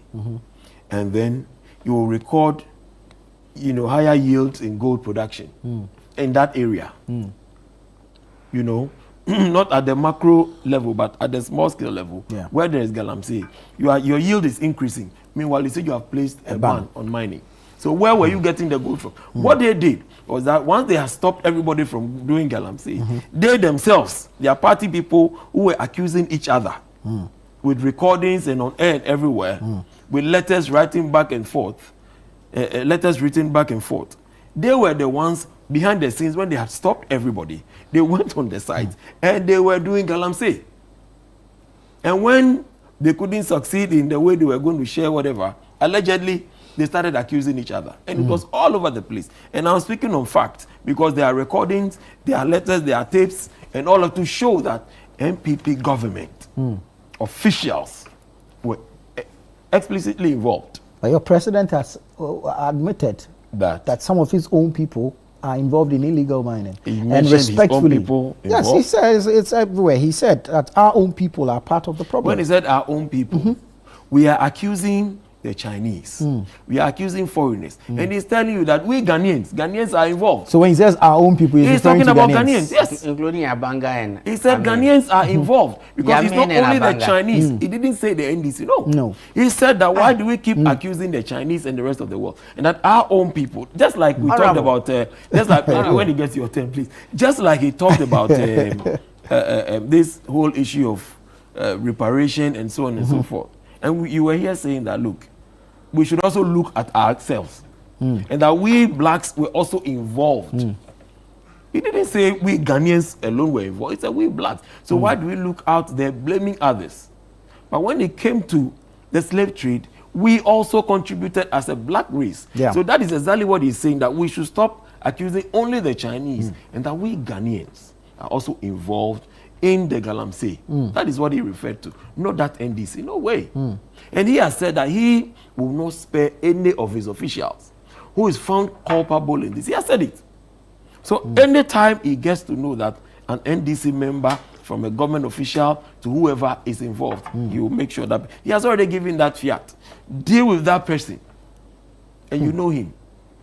He has done it before, and he will do it again. Let me read a quote from the president on March 17 when he met with organized labor. The president said illegal mining has deeply infiltrated Ghanaian society, cutting across political parties and local leadership, making efforts to combat it more complex. Quote, illegal mining has eaten into the fabric of our society. And I must say that it is not only a menace to our society, but it has involved a circle of traditional rulers, political party appointees, and everything, he said. He noted that the operators often shift allegiance when governments change, allowing the practice to persist. Again, quote, even when one party changes, those who were running some operation, who went to one party, will go to the next party and say, now that you have come and take over this operation and let's share. We too will be getting small. this is what we are doing. And so I don't kid myself that we don't have our own people involved, end quote. Is he referring to Ghanaians or referring to political parties passing the baton of illegal mining? I want you to read to each that other? last statement again. Last phrase. Even when one party changes, those who were running some operation who went to one party will go to the next party and say, now that you have come and take over this operation and let's share. We too will be getting small. This is what we are doing. And so I don't kid myself that we don't have our own people involved. Yes, very well. That is a general statement he made. An admission. I'm coming. That is a general statement he made. He said, I don't kid myself, isn't it?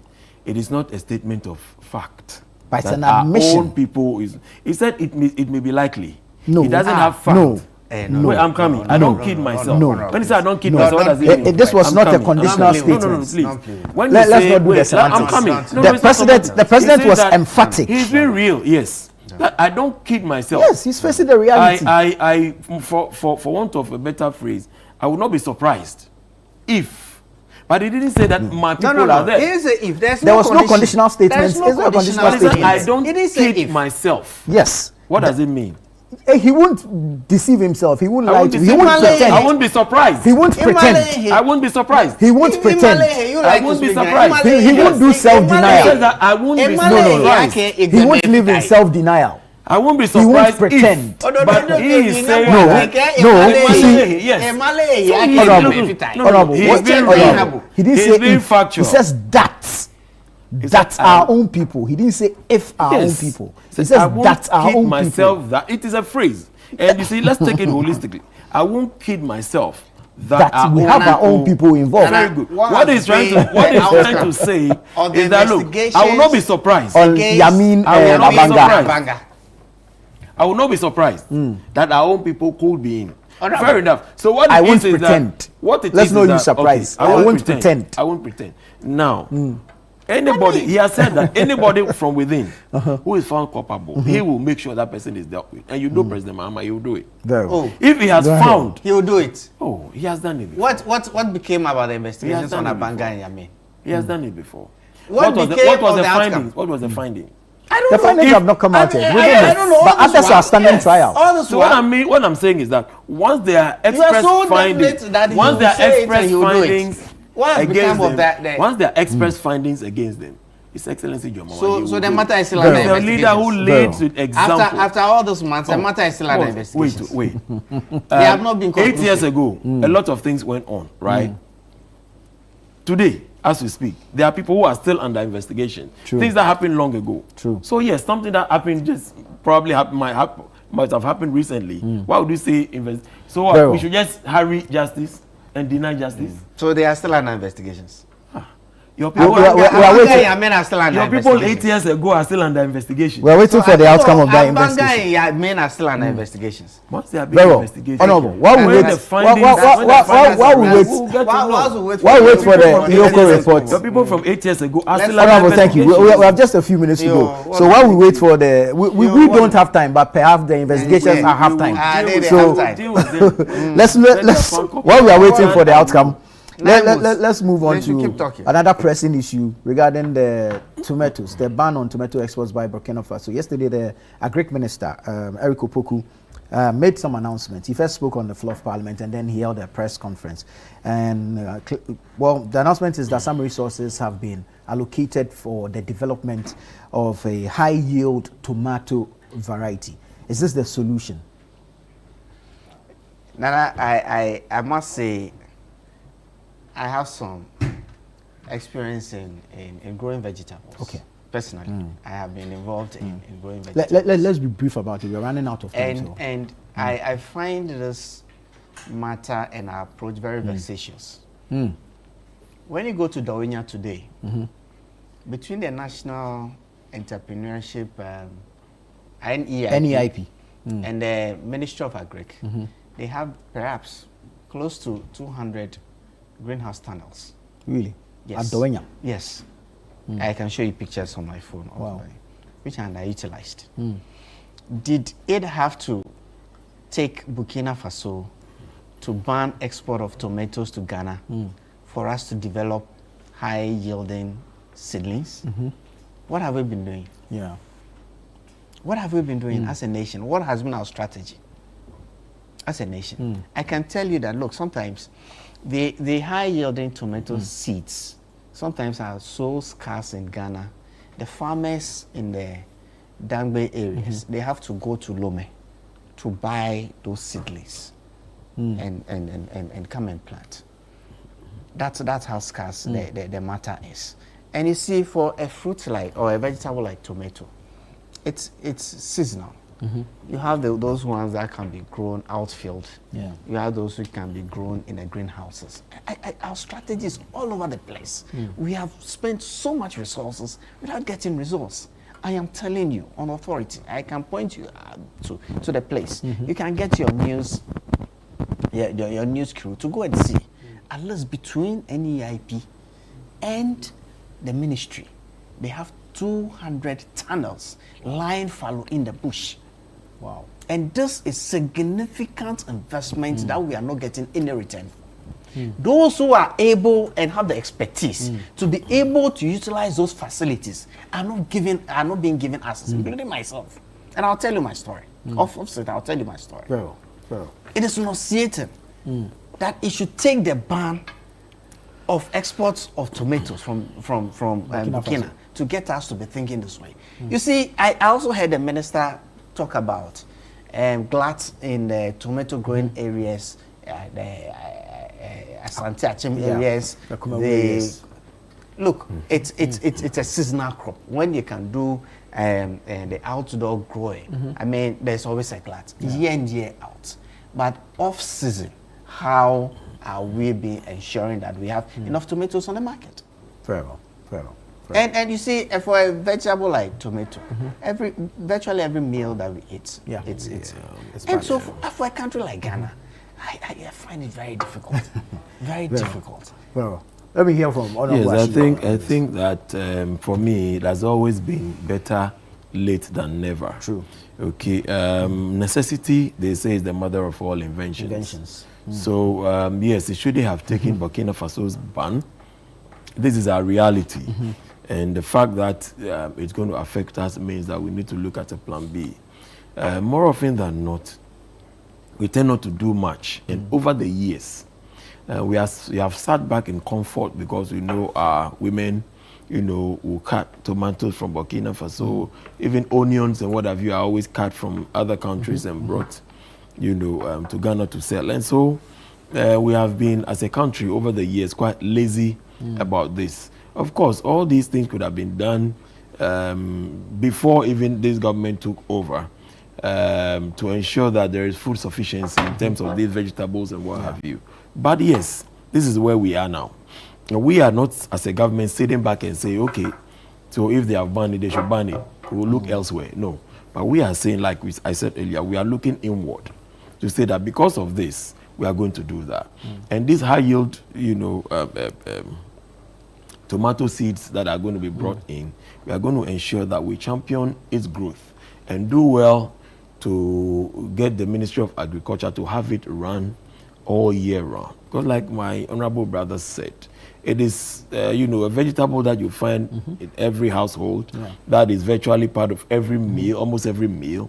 And so we cannot afford, as a country, to lose that because it has essential, elements like minerals and what have you, which roughage and so on and so forth, which helps in building, our health and making us stronger. So yes, for me, I think it is a very bold step. It just came as a result of someone's ban, but for us, it is my government is that which, take bold steps when we hit, challenges. More often than not, it is when you hit challenges that, you evolve.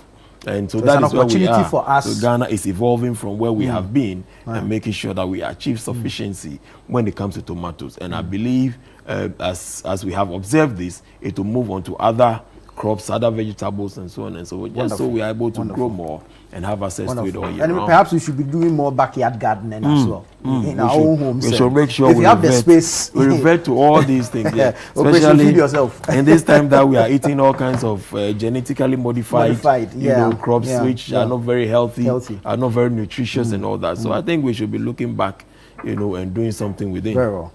Gentlemen, thank you so much. Honorable Alfred Nikote Ashi, Member of Parliament for Ododo, and Honorable Fuseni Issa, former Member of Parliament of Kaikwe North. This has been an interesting conversation, and we look forward to more conversations going forward. I am Nanatufo Boateng. This has been the News Review segment on Breakfast Daily.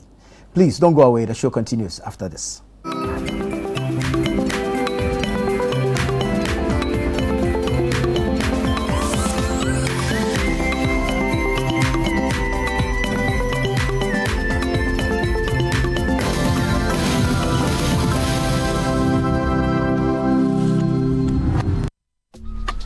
Life is a celebration of moments. Big and small. The sun is scorching, I'm feeling the heat. With Piva Drink, every moment becomes a refreshing celebration. From the beach to your home, in every corner of your world, Piva Drink adds a burst of refreshment. Give me Piva cocktail and tangerine.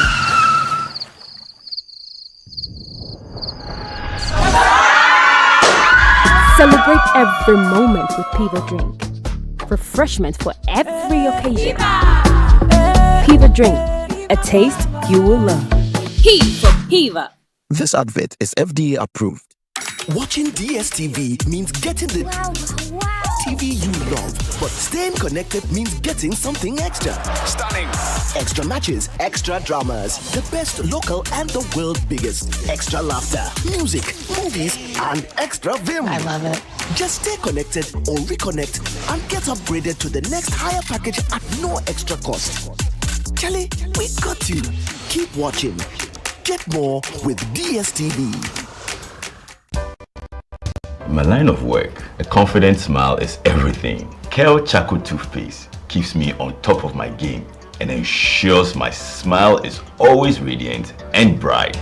With the tiring nature of my job, we spend several hours under the scorching sun. To keep our teeth white and our breath fresh all the time, we use none other than Kale Charcoal Toothpaste. Kale Charcoal Toothpaste. You're on a Kessie and in a kit one.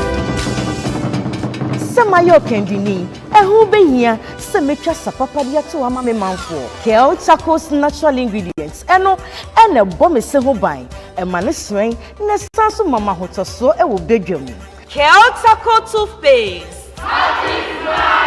Choose Kale Charcoal Toothpaste for anti-cavity, whiter teeth, and fresher breath all day. Available in 80 gram and 150 gram. Grab yours today. Kale, happy smile. This advert is FDA approved.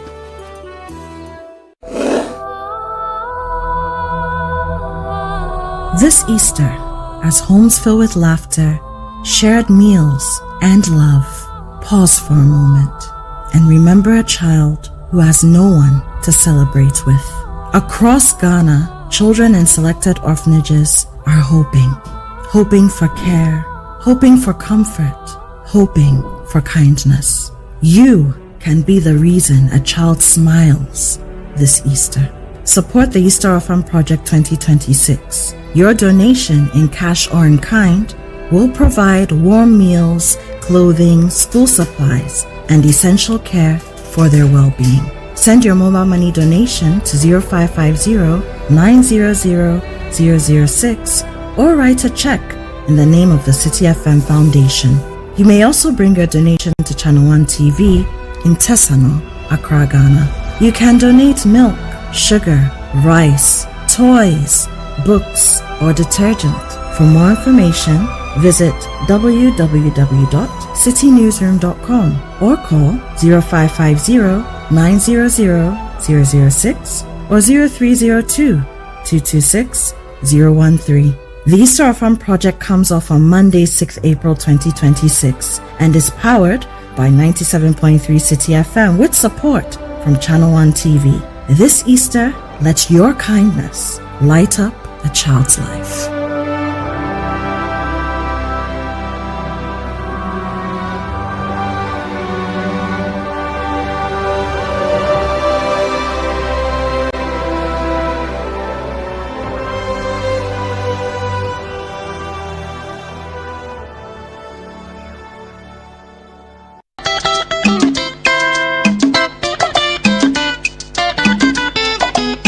Channel 1 TV is celebrating Ochiame Kwame, the cultural icon, the musical genius, and the philanthropist. Kwame turns 50 years in April, and Channel 1 TV is celebrating him for his contribution towards arts and culture, health and wellness, and positive impact on the youth. We are hosting OK at 50, a night of 50 songs and love at Plus 233 on April 18 at 7 p.m. till you beg to go home. Dedicated to my stable girls. It's a one-mic check. Featuring an all-star lineup of Ghanaian artists who have been impacted by this legend. Kidi, Kwame Eugene, Brothers, Sister Fia, Amrado, Miss V, Abochi, Kwabna, Akwabua, Raskuku, Adina, Abiana, Kweku Darlington, and King Paluta. 10 artists performing 50 songs. It's going to be an all-white party with a purpose. Ochiame wishes to build a pediatric emergency center at Menchia. You see, this is why we love OK. His legacy goes beyond music. Let's celebrate a jam. 1,000 cities for regular, 1,500 cities for premium. Call or WhatsApp 0240-341-678 to pre-book your ticket or go on www.okworld.com.gh for all available information.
Hello everyone, you are welcome. It's still Breakfast Daily right here on Channel 1 TV, and as you all know, Nanato Fobuatin started the show with his panelists as they discussed different topics that are shaping the country when it comes to politics. Right now, we are going to be taking you to 11 a.m., bringing you different segments on this morning show. You're welcome. My name is Chris Carter. And I am Philip Nilate. It's going to be an exciting and interesting one. But we still want to remind you that the Back to Your Village Food Festival is just a day away from today.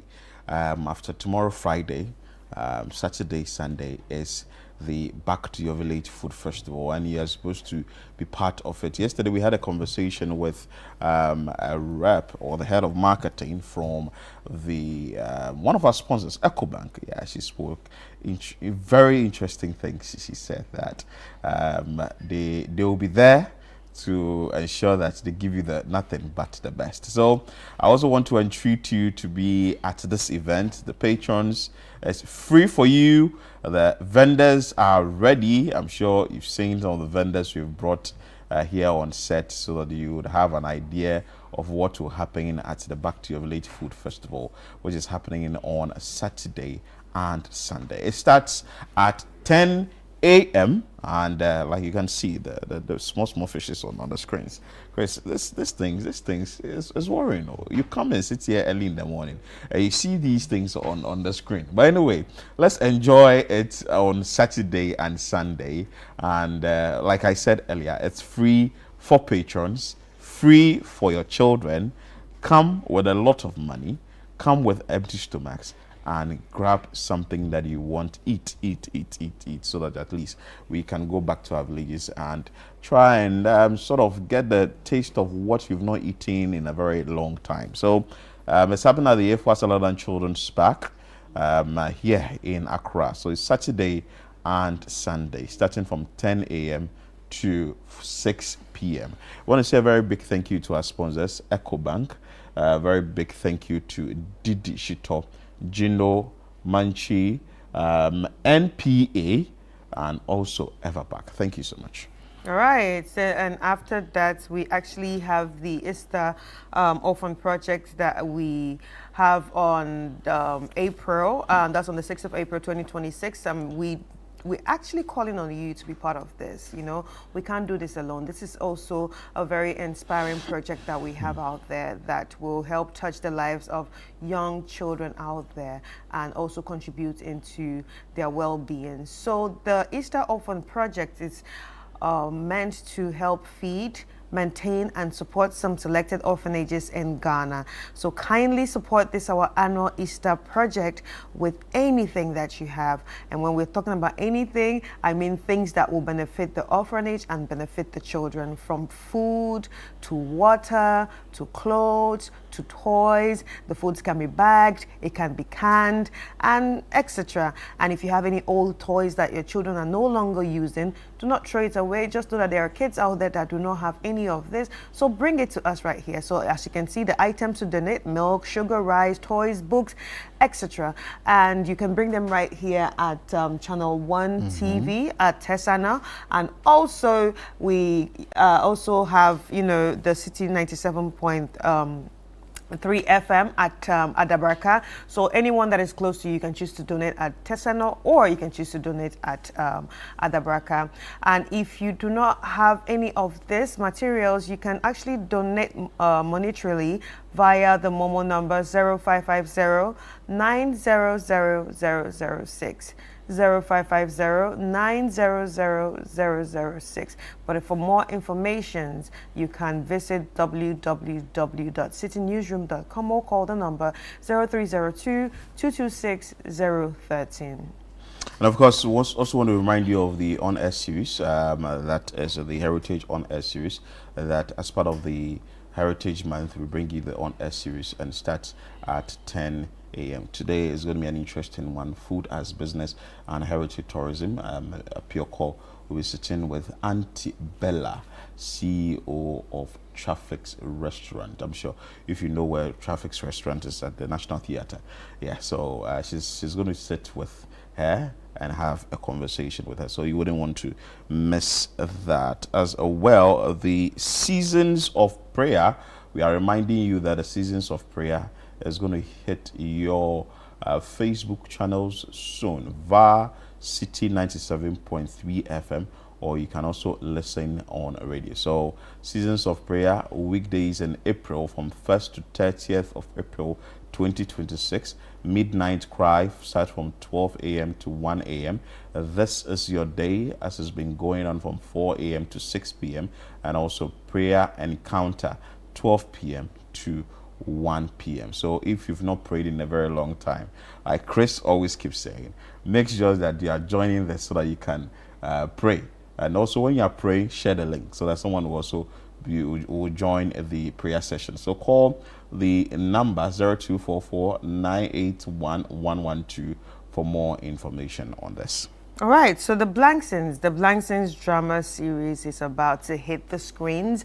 It's going to be starting on Thursday, April the 2nd, 2026 at 7:30 p.m. This is proudly produced by Channel 1 TV, and it's one TV series that you do not want to miss. It's about a Ghanaian family setting and everything that goes on there. So definitely you can watch it and also be immersed in it, because you are going to feel like you are part of it, because I'm sure you can relate to any of the scenes that you see. So do not forget to put it in your reminder or on your calendar, April the 2nd, 7:30, as you enjoy the premiere of The Blank Scenes. Let's wrap up with this one, the Takura. Tekura, like you can see on the set, it's the set pieces that we have on the set, and because it's Heritage Month, we tell you that go to the Adenta branch. That is where their office is. Get yourself this beautiful cultural or tradition furniture and decorate your space with it, or you can follow them on your social media handles and get it for yourself. Beautify your spaces, beautify your living room, beautify your office, and I'm sure that should someone visit you, the person will be like, wow, that's beautiful. And you also tell the person that you got it from Tekura Design. So that is it. We will move straight into the trends, Chris. All right, so straight into the trends, and if you're wondering what the trends is about, because you might be watching this for the first time, the trends are all the topics that are making waves on social media, the one that's got everybody buzzing and wanting to contribute to any of the threads that you see on social media platforms like Facebook, X, Instagram, TikTok, etc. All right, so let's get straight into it. We're going to be starting with sports. So this one has been trending since yesterday, and in fact 2 days ago. And it's all about Mo Salah. So Mo Salah is set to leave Liverpool at the end of the season. So Liverpool confirmed on Tuesday that Mohamed Salah will depart at the end of the 2025-2026 season under a mutual agreement after joining from AS Roma in 2017 for £36.9 million and scoring 255 goals in 435 appearances. The 33-year-old Egyptian forward won 2 Premier League titles and Champions Leagues and 4 Golden Boots, redefining right-wing play with his pace and clutch finishes. Fans expressed heartbreak while rivals strolled, with strong interest from Saudi clubs awaiting, though Liverpool urged focus on the season's remaining battles. Anyway, good luck to him, and as he departs Liverpool, and sorry to all the fans that are crying. But I think we have some Why do you think that the fans are crying? Oh, some are sad. They are sad. Yeah, some are actually sad. I mean, who doesn't want Mo Salah in his team? Yeah. Who doesn't want Mo Salah in his team? But then again, like I said, it's life and you need to move on sometimes. So yeah, good luck to him. And let us check out some of the comments that we have on this topic. The Premier League will miss you, Mo. Good luck for the future endeavors, legend. 2 Premier League Cups, 2 League Cups, 1 UEFA Champions League Cup, 1 UEFA Super Club Cup, and also 1 Club World Cup, 1 FA Cup, and 1 Community Shield Cup. And what a journey, one of the greatest to ever do it at Liverpool. Manchester was his favorite victim. Who's going to be cooking Man U for us now? The greatest player in the history of EPL after Ronaldo. You deserve better than how Liverpool treated you, King. Their downfall will be iconic after you leave. And yes, he had some issues with Liverpool, which we even discussed here on Sports, I think about 2 months ago, and he was actually very pissed. So maybe he might not be leaving on a good note, but who knows? I don't know. But good luck to him. He has to leave at a point. Yeah. We'll be having the sports segment, so when we have it, we'll go into details on this particular one. But let's move away from that and bring you what happened yesterday, what has to do with the slave repatriation motion. And yesterday was March 25, 2026. 123 countries actually voted in favor of the slavery repatriations motion tabled by our President John Dramani Mahama at the United Nations General Assembly. So the resolution called on the UN to recognize the transatlantic slave trade as the gravest crime ever committed against humanity. So following the extensive debate, the motion was adopted with 123 votes in support. 3 countries, that is the United States, Argentina, and Israel, voted against it, while 52 comment or his speech on it, and also what the Foreign Affairs Minister said after the voting. This day of remembrance did not happen by accident. In 2006, our global community gathered here, just as we have done today, and resolved to designate the 25th of March of the following year a day of remembrance. It marked significant progress. Then the following year, in 2007, we decided to make the event an annual one, so that the 25th March of every year would be the International Day of Remembrance of the victims of slavery and the transatlantic slave trade. That marked an additional step in our forward motion.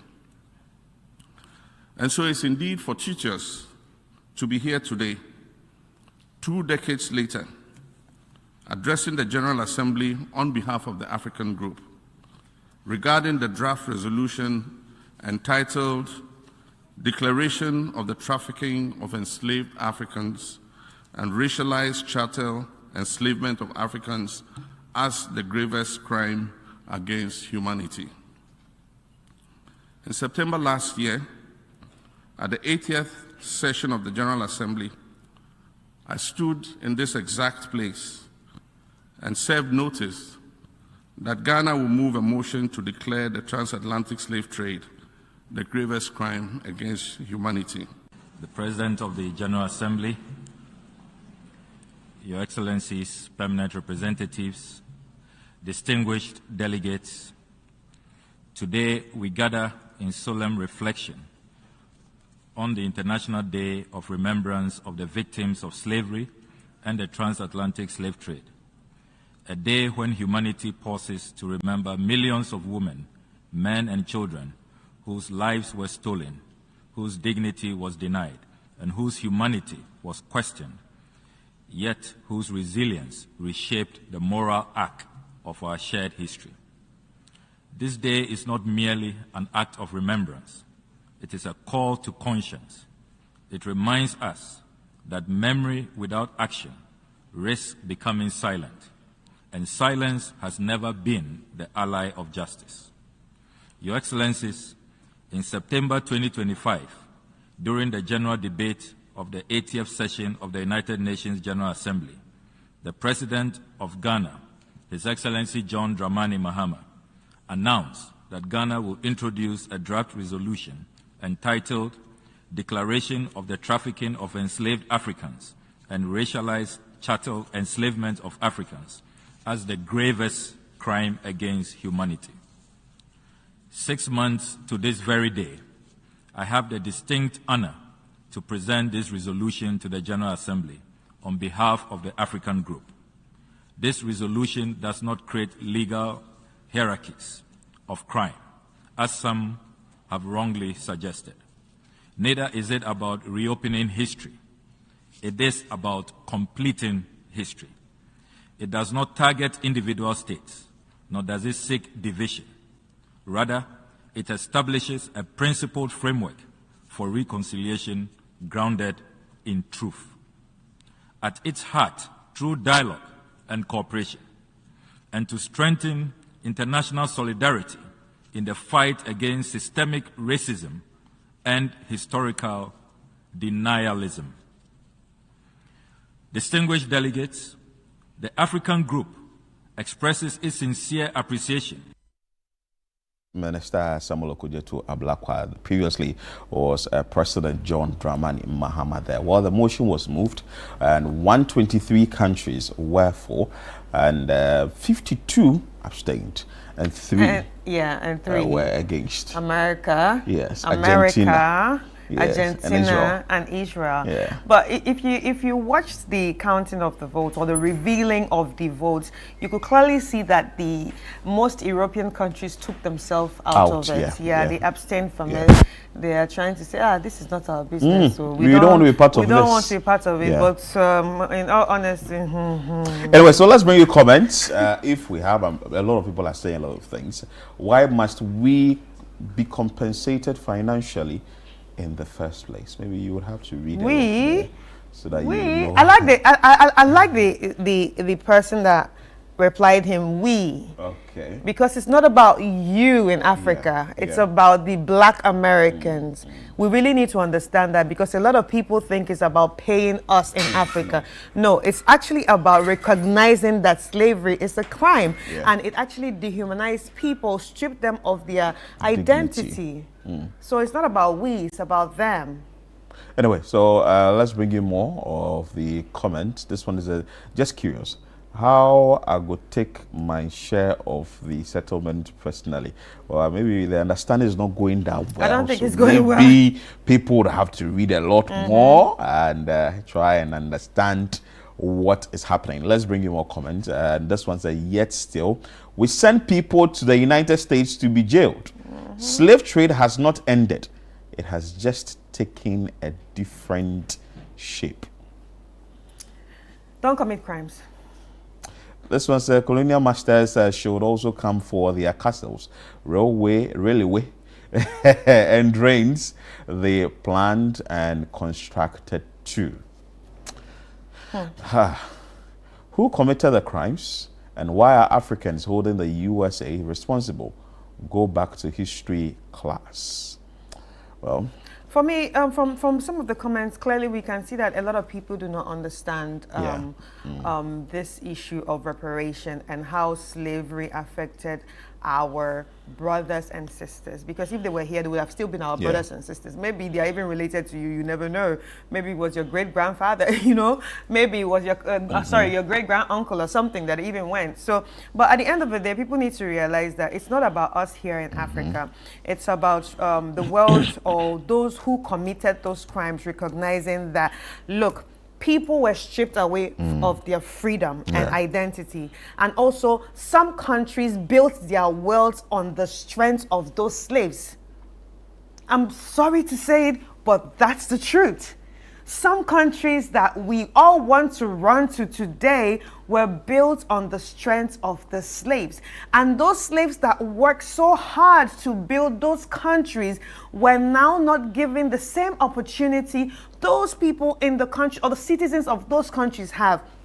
Like systematic racism, like not owning lands. I think there's something called the, is it the Jim Crow's law? The Jim Crow was one of the slave masters in the South. The black people couldn't own lands.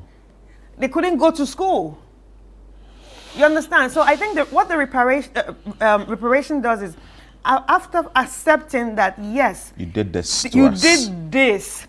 Now, with the accepting that actually trickles down to the systematic racism has to go. The systematic blocking of education has to go. We are all the same. Yes, we built the wealth for your country. So let's also enjoy the wealth that we built, basically. Okay, so yesterday, after that, the president also made mention that President John Dramani Mahama, he described the United Nations approval of a motion on the slavery repatriation as a significant milestone, but cautioned that it marks only the start of a broader struggle for justice. So yesterday his remarks follows the UN General Assembly voted in favor of the motion he tabled, seeking recognition of transatlantic slave trade as the gravest crime ever committed against humanity, alongside calls for repatriatory justice. Speaking at the General Assembly session yesterday, the president emphasized that the outcome, while historic, must translate into sustained global action. So let's see how that is going to unfold in the coming days. He urged stakeholders not to relent following the diplomatic success, stressing the need to build momentum towards concrete outcome, including repatriation, formal apologies, and border justice measures. So that is what the president said after or when this whole thing was going on. That is after tabling the motion. And we had 123 nations actually going in for, and we had 3 against, and 52 just abstained totally, and they were like, we cannot be part of this. But still remaining with the president, let's talk about the Lincoln University reversing plans to confer doctorate on President John Dramani Mahama. So on 19th March 2026, the university announced that it would confer an honorary degree or doctorate on Mahama during his planned visit to the U.S. on March 26, citing his global leadership and advocacy for repatriative justice and education access. However, on March 24, the university withdrew the honor and cancelled the visit.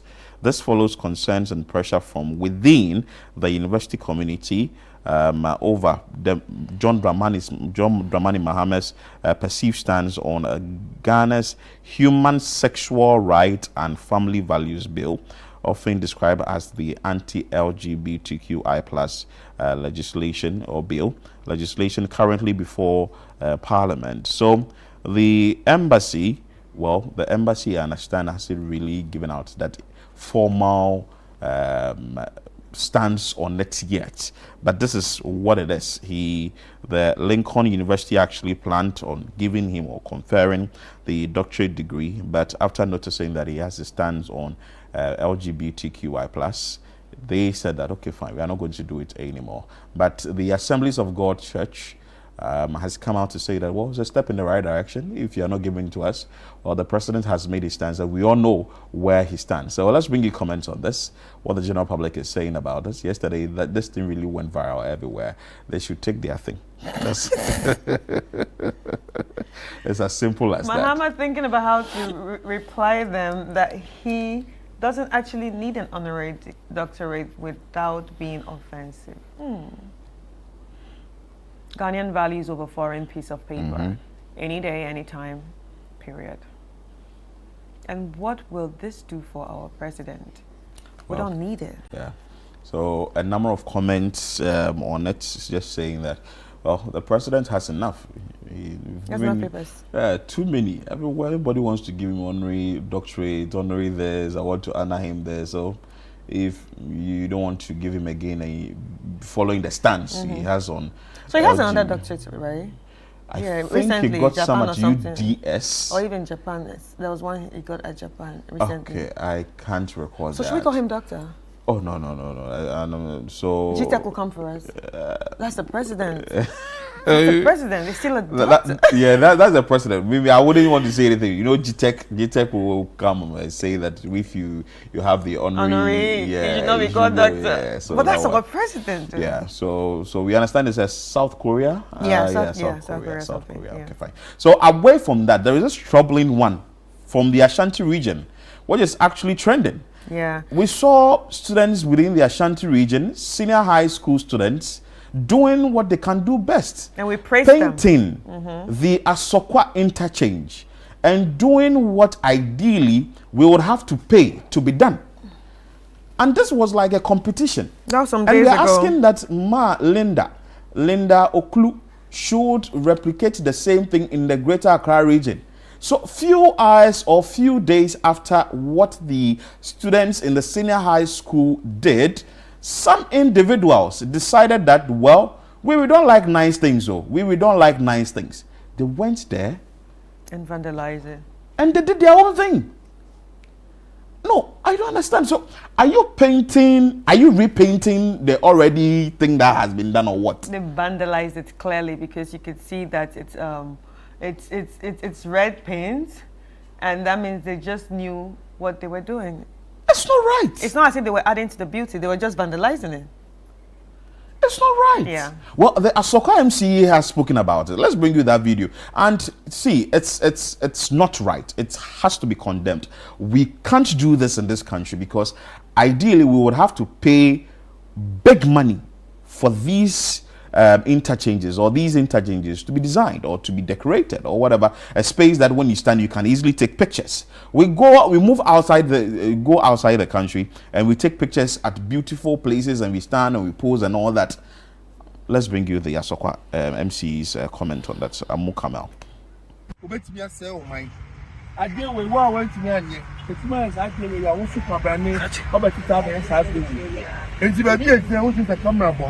So whether they can find the person, the district crime officer, what I do. Ombe who to my room and I did my account. Me a sell mine. I deal with what I went to me. It's my exactly I want to come back. How about you have a side with you? And the baby is there, which is a camera for her. I don't have camera, the mama signal for her mind. No matter the one I'm here. So what else they can find the person? The world with the. No crap. What won't mean no? You can't do the thing. Obia ya de no what can I was saying? It's embarrassing. No, it doesn't make sense. It's actually very embarrassing. They need to be arrested and dealt with. Because see, this designs or these paintings that have been done, if you are passing by the Asokwa interchange and you were part of the people who designed the place, the kind of pride you walk with in that area, like you are very proud of yourself, like I was part of this, I did A, B, C, D, E, F, G, H. Even if I'm a visual arts student, you know, when you go to the senior high schools, people are saying that do science, do science, do science. If you are not doing science, then you are doing business. If you are not doing business, then you are doing general arts. Now the visual arts students are proving to you that no, we can also add our quota to nation building. And that is what they are doing. Basically, led by the Ashanti Regional Minister, Dr. Frank Amwakwende. And they have done it. After doing this, this is what you can do. Take red paint and go and paint the mouth or the lips of one of the already designed. No. It's not accepted. They have to be dealt with. The Asokwa MP has stated that there's a CCTV camera there. I'm sure that if they look at the videos or if the CCTV camera is working, then they should have the videos and work around it. If not, people in the Ashanti region, specifically within that area, name and shame. And if you see something, say something. Go and give the details to the Ghana Police Service. Let them catch these individuals. Let them see. It should serve as a deterrent to the general public so that people will not do this. Because I'm like I was pushing. There is a bigger space, the 4-tier interchange, the only 4-tier interchange we have in Ghana, which is the Pokwase interchange. I'm asking that at least we should come and paint it. So after doing the painting at the 4-tier interchange at Pokwase interchange, then you go and paint the lips of these things that we've painted already. No, but you see, no, it's not nice. It's actually a very bad behavior, because if you look at the other murals that they have painted on the different interchanges here in Accra, no one has touched it. So I'm sure these people knew what they were doing. They just wanted to vandalize it. They just wanted to mess it up for the kids. Yeah. No. This is anyway. Let's bring you comments on that. I'm sure that. So you see, the person should be prosecuted and made to pay some heavy fine or do some hard labor for the metropolis. And I support the hard labor. He should do the hard labor in the public. Let everybody see. And we can put something behind him. Asokwa design vandalizer or somebody. Yes. No, he should be tagged. Asokwa Vanda. Yeah, Asokwa Vanda. He should be tagged so that we will know that this is what he did. Someone says that Nana Abotreo. So let's bring you other comments on this. But what really, so Ghanaians and Kasapadi, what will you even gain from this? What will you gain from this? What Ghana, dear, we have a long way to go. And it's true. We have a long way to go. We have a long way to go. You go to places and you see, when we travel outside the country, we see beautiful things. And you're excited. And we are excited. It. And then you come back and talk about it. And we even pause to take pictures. So if the person is not dealt with, we don't know how many people will be like, okay, so nothing was done. So we can also go there and destroy do the same. Whatever it is, we should put it aside as one Ghana. Whether MPP, NDC, it is one Ghana. Yeah. We are designing a place for the future, and we are boosting the morale of the visual arts students. But see, that's the most important thing for me. Exactly, because what if it's politically motivated, or because maybe NDC is in power and they did it, and you're not really happy about that? You should remember that at the end of the day, the young children have nothing to do with this. Yes. They are just showing their talent, raw talents, and that's it. Raw talents, and we have other interchanges or flyovers in other regions. You go to Tamale, there is one there. So what if now it becomes like a national competition? Let's do it. Let's see which particular region is going to come out with the best designs, with the best drawings, with the best whatever it is. Creativity at its best. Then we put these children to test. But we do this, then someone decides that, okay, I'm a nation, so I will go in and recolor it or repaint it. Oh, it's not fair. It's not good. It's Very not good. We should move away from this. We should mature. I think that the Ghana Police Service should actually do the best. Whoever has an information as to who did it should be dealt with. If you have an information, go to the Ghana Police Service, give that information out. It is going to lead to an investigation, sort of. And after the investigation, if the person is arrested and prosecuted, it's going to serve as a deterrent to other people not to do this. Okay, thank you. So we are still going to stay in the Ashanti region and bring you our community segment. We are going to a community called Akrofom in the Ashanti region, and as we are speaking about we getting things done right and people are doing it right, other people are also having issues with the infrastructure. So I said, when we go and give them the infrastructure, you also go and destroy it. Let's bring you this report after you have details of further conversation around this. Away from that, inadequate infrastructure, including furniture, teachers' bungalows, classrooms, sanitation, and dormitories, is impeding academic work at the Akrofom Senior High Technical School in the Akrofom district of the Ashanti region. Now, school authorities highlight the challenges confronting them, stated that the absence of these essential facilities continues to disrupt academic activities in the school. They are therefore calling for urgent intervention by stakeholders and the government to address these concerns.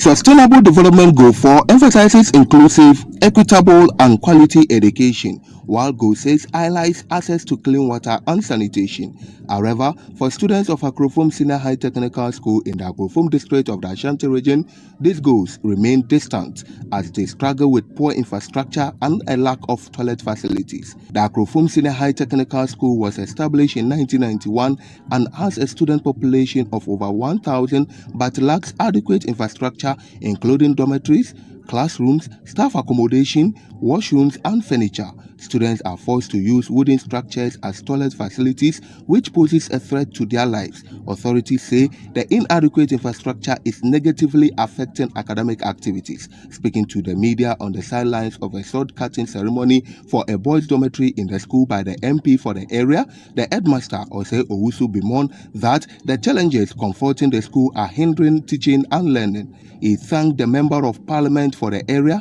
Joseph Azuma, for the initiative and also called on stakeholders and the government to come to their aid. Now, our population has gone up, has risen dramatically. And if you compare the number of students that we have received, that we have currently, the structure there, I will not say that it cannot accommodate the students, but even the condition is not the best. The condition, because I will term it as uncompleted structure, but we are trying to make it more habitable for the students. But still, it is not the best. Our challenges, there are many.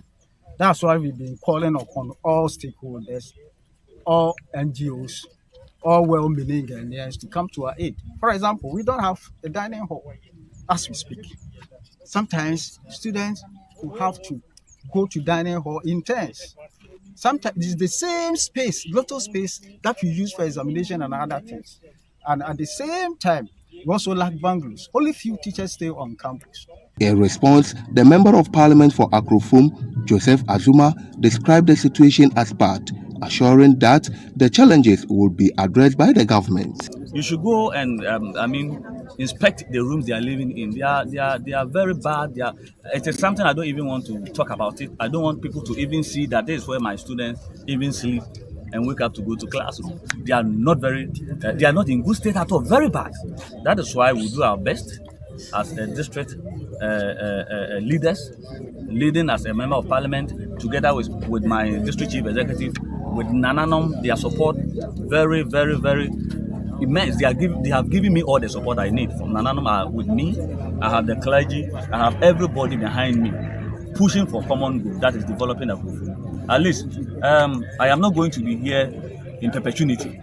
A day will come that I will be also exiting. But what I want to leave behind is proper development, where I will look back and I will be proud that yes, during my tenure, whether 2 terms, 3 terms, at least I also add to the development of Akufu.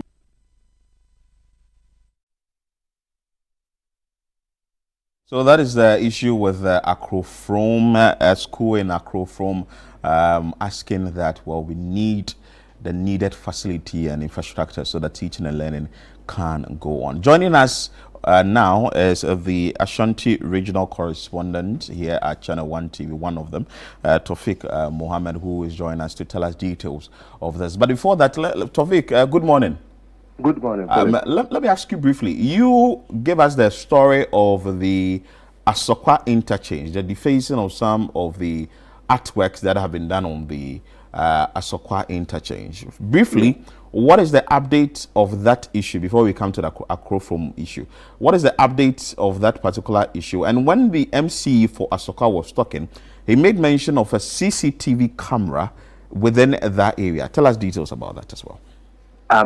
Philip, we all know that the Ashanti regional minister, together with the Regional Security Council, have put together some, activities as Ashanti Festival, and part of it is the Ashanti Street, Drawing Festival. So they started 4 days ago, and most of the schools, about 20 schools have, begun painting the Asokwa interchange. So yesterday in the afternoon, around 2 to 3, some people drew the attention of the Asokwa Municipal Assembly that some people have started defacing some of the drawings that the students have, done. And looking at what the person did, the person intentionally tried to deface those paintings done by the Kumasi Anglican Senior High School, that's Supercash. If I want to draw the picture very well for you, if you are using the Atonsu stretch to the Asokwa Mall, just under the, just before the interchange on your right, that's where this particular, exercise, or this particular exercise done by Supercars was defaced. So, what the municipal chief executive said yesterday is that they have CCTV cameras installed by the Ghana Police Service to monitor vehicle surveillance. The vehicle that moves around the interchange. So he said they will collaborate with the crime officer at the Asokwa Divisional Police Headquarters so that they can fish out the person who did that, barbaric act. So yesterday he registered his displeasure, but I tried speaking with the Regional Security Council, but the regional minister is not in town. I tried to get his aid. Declined to speak, and I also tried to engage the municipal chief executive for Asokwa to also get, extensive, highlights about what has happened. But he also said he will not speak for now because the issue is now under investigation. So they will try everything possible to bring out the perpetrators to face the law. So if you ask me, this is what happened yesterday at the Asokwa interchange, where students from some selected senior high school doing some kind of artistry, works at the Asokwa interchange. In fact, they've beautified the area. If you know Asokwa interchange very well, at first you cannot even use that stretch because that area used to be a refuse dump, if I want to put it that way, a refuse dump on that particular area. So now, Tawfiq, have you heard from the students? Have they said anything about that after they saw this, or other students who were also painting there? Yeah. Some of the students that saw the art, that saw that barbaric act, were very furious about what happened, because some of them were saying that to waste your energy, your time, and your everything to put up something nice like this, and someone will just come and just do this kind of thing. So they are, employing the municipal chief executive. And even today, this morning, I went there to see what the municipal assembly is doing. But what I have seen is that they are trying to erect some kind of, they want to, cover the area so that people will not get access to where the painting is. Beautiful. So when the students are done, they will try to cover the area and put some gates for so that they will employ some people to also guard the place. Okay, good. Now let's come to the Akrofrom school, the school in Akrofrom that needs the infrastructural support. Tell us about it. What really is the issue, and how many students are within this particular institution? Adanse Akrofrom is part of the 6 Adanse districts in Ashanti region. If I say 6 Adanse districts, I'm talking of the Adanse North, Adanse South, Obuasi East, yes. So, and then the Adanse Akrofrom, and even, yes. So, Adanse Akrofrom is shared boundary with the Obuasi East, but looking at the Adanse Akrofrom Senior High Technical School, they have about over 1,400 students on campus. Registered students. So the last time we went there, the headmaster told us that the situation on grounds is very terrible. Because most of the students, they don't have dormitory to even live in, because if you look at the boys' dormitory, it's very small and their numbers are huge, same as the girls' dormitory, and then they don't have dining hall, because their dining hall that they use, they even use sometimes they go in batches. Sometimes Form 1 will go, Form 2 will follow, Form 3 will follow, and they don't have furniture as well. And then they don't also have enough classrooms, and then most of the teachers doesn't stay on campus, which is making supervision very difficult for them. And the most annoying part of the whole issue is that the toilet facility on the campus is something I describe as terrible, because the structure is just a old structure, and the holes that the students use to ease themselves is wooden wooden made. So who knows, one day maybe a student will go there trying to ease himself or herself, and maybe we will not hear anything, something good from there. So what he said is that for now they are pleading on the government to come to their aid, so that they can provide some enough infrastructure for them. And then the member of parliament for the area, Honorable Joseph Azuma, also registered his displeasure, saying that the current situation for him as a member of parliament, it doesn't sit well for his students in his constituency to be using that facility. And Philip, that school is the only secondary school in the area. Wow. Yes, it's the only secondary school in the area. So the member of parliament said that he will do everything to ensure that the school gets the needed infrastructure to improve teaching and learning. So if you ask me, there is a situation. I'm seeing some abandoned projects, if I put it that way, or uncompleted buildings there. What's the comment from the management of the school concerning these buildings? if you look at the abandoned, the uncompleted projects, some of them were put up some 5-6 years ago, and the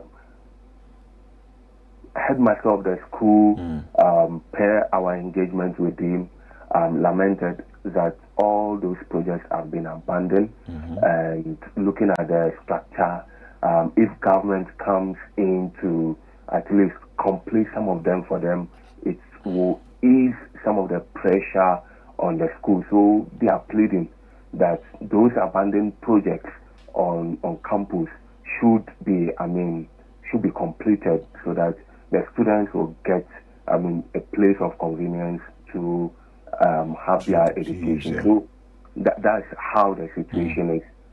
Okay, Tofik, thank you so much for your time. Grateful that you spoke to us on two issues: the defacing of the drawings at the Sokwa interchange, and also the issue of at Akrofrom Senior Technical School. Fortunately, we have the Member of Parliament for Akrofrom, that is Joseph Azuma, joining us.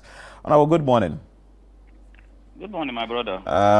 First of all, I want to find out from you, you visited the school, what is the plan to get enough infrastructure for teaching and learning to move on smoothly in the school? Let me first of all say good morning to your viewers and listeners.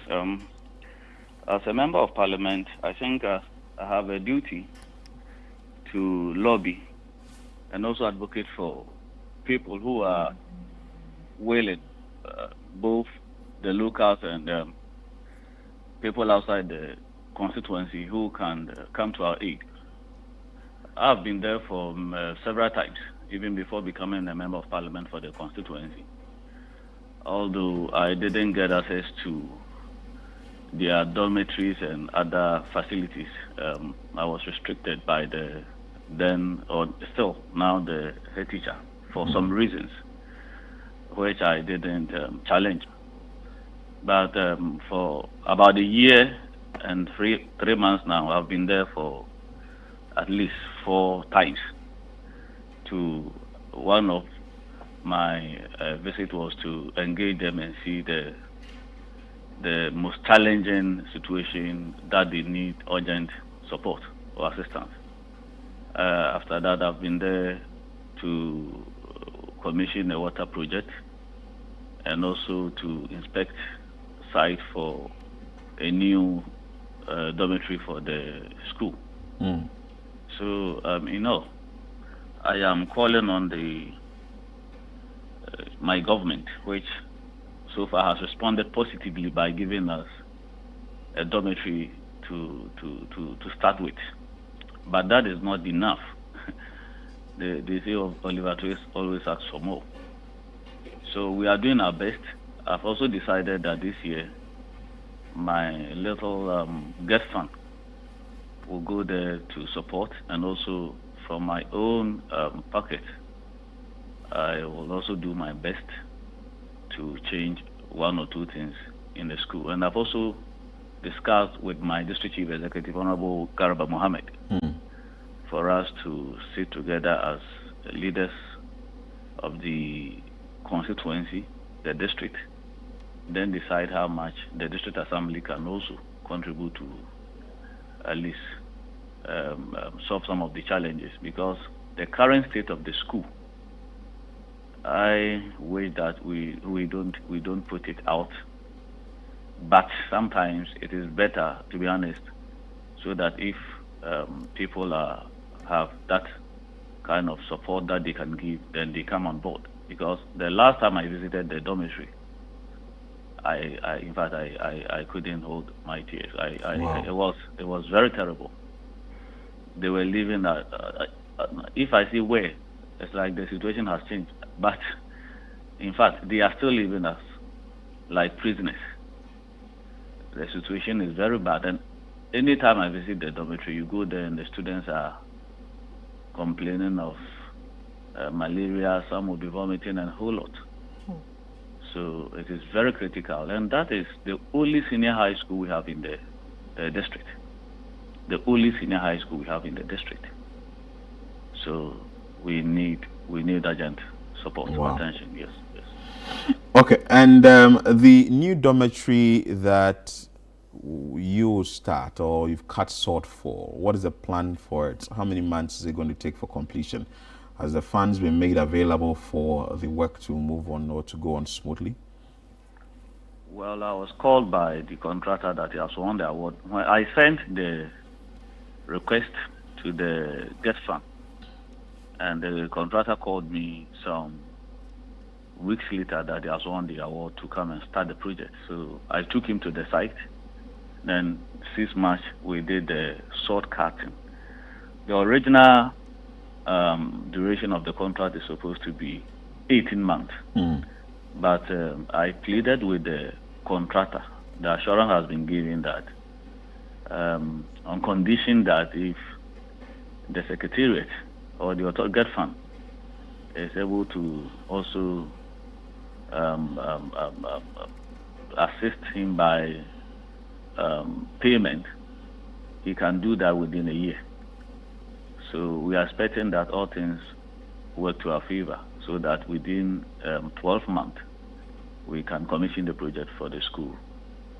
So this one is for the boys, or this one is for the boys. For the boys. The source of funding, as indicated, is from the Get Fund. But do you have another project that you do for the girls? For now, we don't have, but their situation is also the same. Wow. So I'm not resting until we get that one too for the girls. There's also other uncompleted projects, and according to the information we have so far, was initiated by the Middle Belt Development Authority. So we see how best those projects too can be completed. What of the washrooms? We understand the washroom they have there is in a very deplorable state. I've mobilized something small. I've also spoken to people that within this Easter break, we will be doing something there before they resume from the break, even if nothing at all for that place. They will come and meet a different situation. Joseph Azuma, thank you so much for your time. He is the MP for Akrofrom, and he's telling us what the plans are to get the school in shape by way of providing a dormitory or providing the needed infrastructure for the Akrofrom Senior Technical School, and which is the only senior high school within the district. So some attention must be given to it. Chris, I think it's an interesting one that the MP himself has waded in, and he wants to lobby and get it done. So if funds are available, you can do it very fast for the students, because at the end of the day, they are going to be in this particular dormitory or this infrastructure, so that teaching and learning can go on well. There is also an issue with teachers' bungalow. So the school has too many issues. Too many issues that must be dealt with. It's the only secondary school around there. I think that is why there should be a lot of attention on it. But I'm also happy, aside the school, I'm happy that the earlier issue we spoke about is being looked at by the Ghana Police Service. Please do not relent. Go all out and get that individual, and he or she must be dealt with. Anyway, we have to move away and bring you the On-Air series. And today we are bringing you the On-Air series. That is the Heritage On-Air series, and it's food as business and heritage tourism. Enjoy. Ago.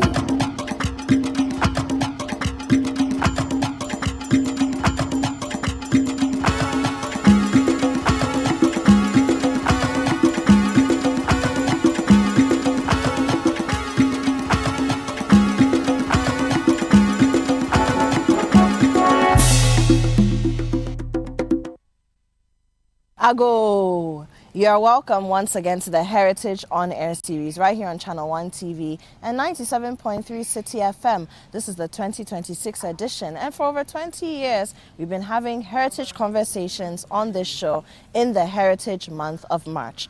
Now this year is no different. We're focusing on our people, the places that make Ghana what it is, our music, and of course our food, because we know as Ghanaians we love our food. It's a huge part of who we are, and it is my pleasure to take you through this journey of this food heritage. My name is Apioko Sarah Mashong Abe. You can call me Apioko, and we are proudly sponsored by GTP. Now, today I bring back my guest. I've had her on before, and she's no stranger to City FM and Channel 1 TV, and she'll be just joining me very shortly. And we'll be talking today about something very important and very interesting. It's our heritage where food is concerned, but we're going to be talking about food as business and heritage tourism. Let's breathe and we'll be right back.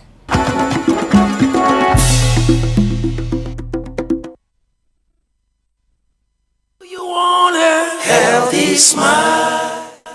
Good morning, Raquel. Fresh brewed coffee for you. Thank you, Dr. Maya. Hi, you're welcome. But, coffee, tea, red wine, those things cause so much stain on our teeth.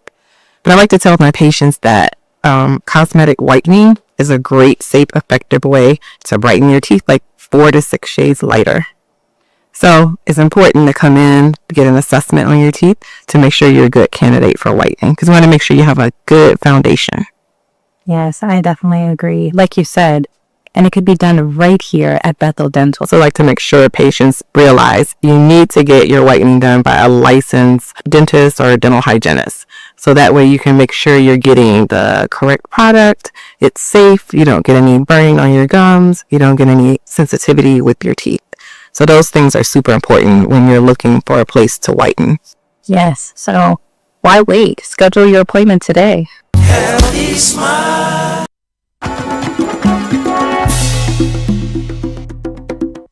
Welcome back. This is still the Heritage On Air series right here on Channel 1 TV and 97.3 City FM. My name is Apioko. Now, this week we've been celebrating our food heritage as Ghanaians, and today we want to take it a notch higher, because there's the heritage, but what are we doing with it? Taking the past, the present, and carrying it into the future. And we believe that food and business tourism, so food as business and heritage tourism is the way that we can preserve our food for generations to come. Now, my guest today, no stranger, like I said, if you didn't catch it in the intro, is Auntie Bella, Madam Bella Ahu. She's a CEO of Traffics, and we're going to have this conversation because she's a businesswoman. She's done the food business for decades. However, she's also very passionate about packaging our food for tourism. Auntie Bella, you are welcome. Thank you. Welcome to our heritage village, yes, where we are taking in the early morning village vitamin C. I'm grateful to be here. Yes, we're here. Yes. Vitamin D.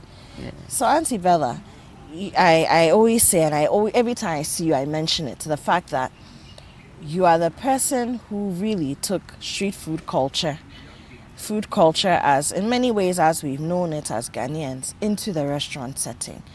So let's revisit that. The last time we spoke, you mentioned that you did that because you felt, look, there are some people who want to wear their suits, they want to wear their cap and slit, but they don't want to go and stand by the roadside. Yes. And it's a fact we have to face. And so you brought the traditional food into the restaurant so that they can still come, be served, feel comfortable, but then also you're elevating the status, quote unquote, of the food. So let's start from there. Food business. Why is it important to do things like what you did for our heritage as far as Ghanaian food is concerned? Thank you so much. I actually brought the street food to the restaurant because, as you rightly mentioned earlier, we want people to feel like kings and queens. Service is different, environment is different, and taste probably may be different, and your dignity is preserved. So that's why we did that. We cook in a very clean environment. Those coming to serve you are so clean and so courteous. So you experience a different kind of service. Presentation in front of you, you wouldn't believe is the same muache that you still have everything, you still have your leaves. You still, watching. Yeah. You still have your leaves, you still have your wache, you have your vegetables, and your protein is assured, whether chicken or fish, well spiced, is still assured. But the service, the packaging is actually improved. And those listening up there who are on the roadside, we are not saying leave the roadside. You are welcome there, but the environment should be cleaner. Your hygiene should improve. What you wear to serve the people should be clean, and so that we preserve our health, we preserve our heritage. This is how it is done. This is how it is served. So what we are asking now is, let the environment be clean, let the service up your game. Up your game. Up your games. And let the service be attractive. Customer care is what comes in. How do you serve your customers? How do you retain your customers? Why will they come back? They will come back. Is it because of taste? Is it because of your environment? Is it because of how your hospitality? Why will the people come back? So these are things you have to seriously learn. And I'm urging all of colleagues who are cooks up there, who serve the public up there, to observe these things that we are talking about. It's very, very important. So you've highlighted some very important things when it comes to business. Yes. Customer service, the presentation.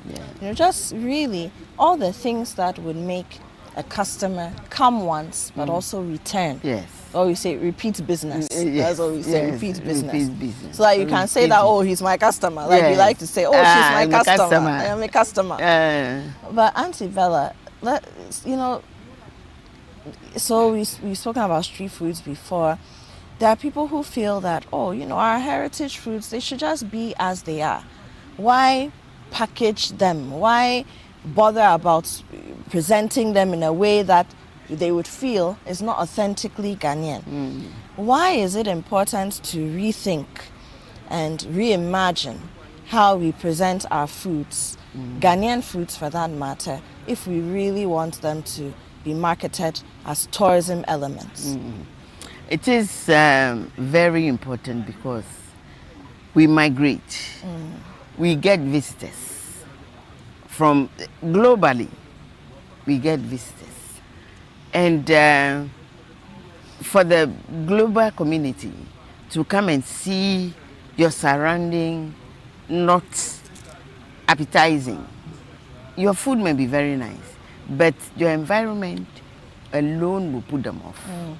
That is why we are saying, even if there is a gutter in front of you, cover it and make sure people who are coming and people who will give you the repeat visit see that at least you've done, your environment is clean. We are also anxious to export our food. Let's take, for example, Garifoto. Planes leaving Ghana, I would advise that the food on board should be Ghanaian. And Garifoto is one of our dishes that is not messy. When you talk, the suggestions are that your food is messy. It's messy. It's messy. It's not every food of ours. We are not saying you should serve food on the plane. No. There are others that can handle well. Yes. Our jollof can go. Our Garifoto in particular can go. What is wrong with our Garifoto? There's nothing messy about our Garifoto. So I made the attempt of putting our Garifoto on board. The furthest it went was the local African countries with our plantain chips, with our roasted granules. And so let's all be thinking of how our local dishes can be exported. One thing I also do is I collaborate with the tour operators.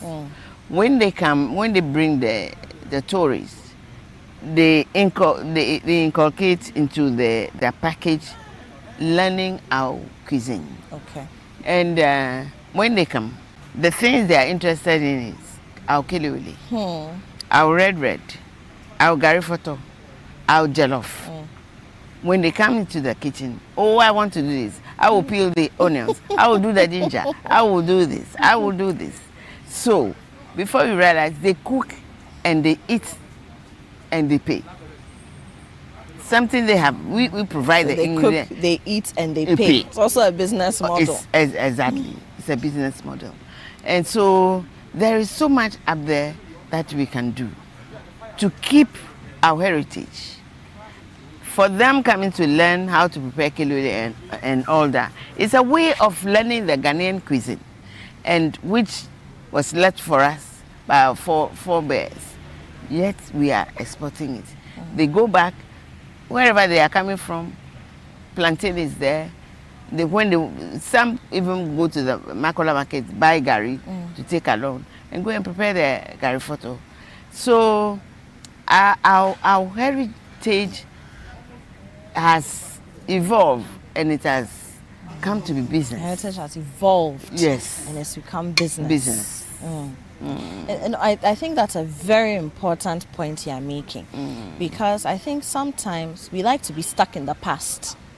We like to be stuck in the past. Oh, the way we do it. The way we do it. Yeah, and sometimes the way you do it is not the way it should even have been done, but it became the way. You know, so if we can improve or change with the times, that's important. Yes, ingredients may not change, but packaging, the preparation can change. You know, for garifoto, for example, formerly I was taught is the oil from the gravy. But now it is the gravy itself. The gravy itself. It's the gravy itself. So it used to be the oil from the gravy that you use for the garifoto. Yes. But now you make the gravy. Specifically for the garifoto. So you are eating it and it's a complete meal. Just add some veg. Complete meal. Well packaged. And garifoto is the best selling at my restaurant, especially with the takeaways. That's interesting. Yes. Is it because it's easy to carry? No, it's because you would not even know you are eating garifoto. Oh. It's not the dry type of garifoto. The gari is moist. And the vegetables around it. It's mixed with so many other things, eggs, all over. And you will not even know that is garifoto. So nutritious. The look of it alone is inviting. And so I am fighting that this should be on our flight. On our flights. Auntie Bella, I'll come back to you on that, because I'm very interested in the concept of gari itself, and how a lot of people feel that gari is excuse me to say, poor man or poor woman's food. No. So I want us to take a break. I'll come back to that. This is the Heritage On Air Series 2026 right here on Channel 1 TV and 97.3 City FM. This week we're celebrating the heritage of Ghanaian food. And today we're talking about food as business and heritage tourism. I'm here with Madam Bella Ahu, my Auntie Bella, CEO of Traffics, and she's taking us through this journey as we have the conversation. We'll be right back.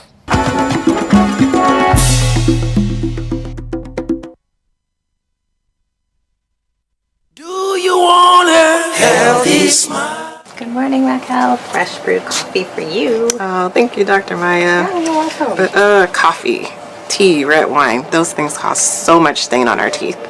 But I like to tell my patients that cosmetic whitening is a great, safe, effective way to brighten your teeth, like 4 to 6 shades lighter. So it's important to come in, get an assessment on your teeth to make sure you're a good candidate for whitening, because we want to make sure you have a good foundation. Yes, I definitely agree. Like you said, and it could be done right here at Bethel Dental. I also like to make sure patients realize you need to get your whitening done by a licensed dentist or dental hygienist. So that way you can make sure you're getting the correct product, it's safe, you don't get any burning on your gums, you don't get any sensitivity with your teeth. So those things are super important when you're looking for a place to whiten. Yes, so why wait? Schedule your appointment today. Healthy smile.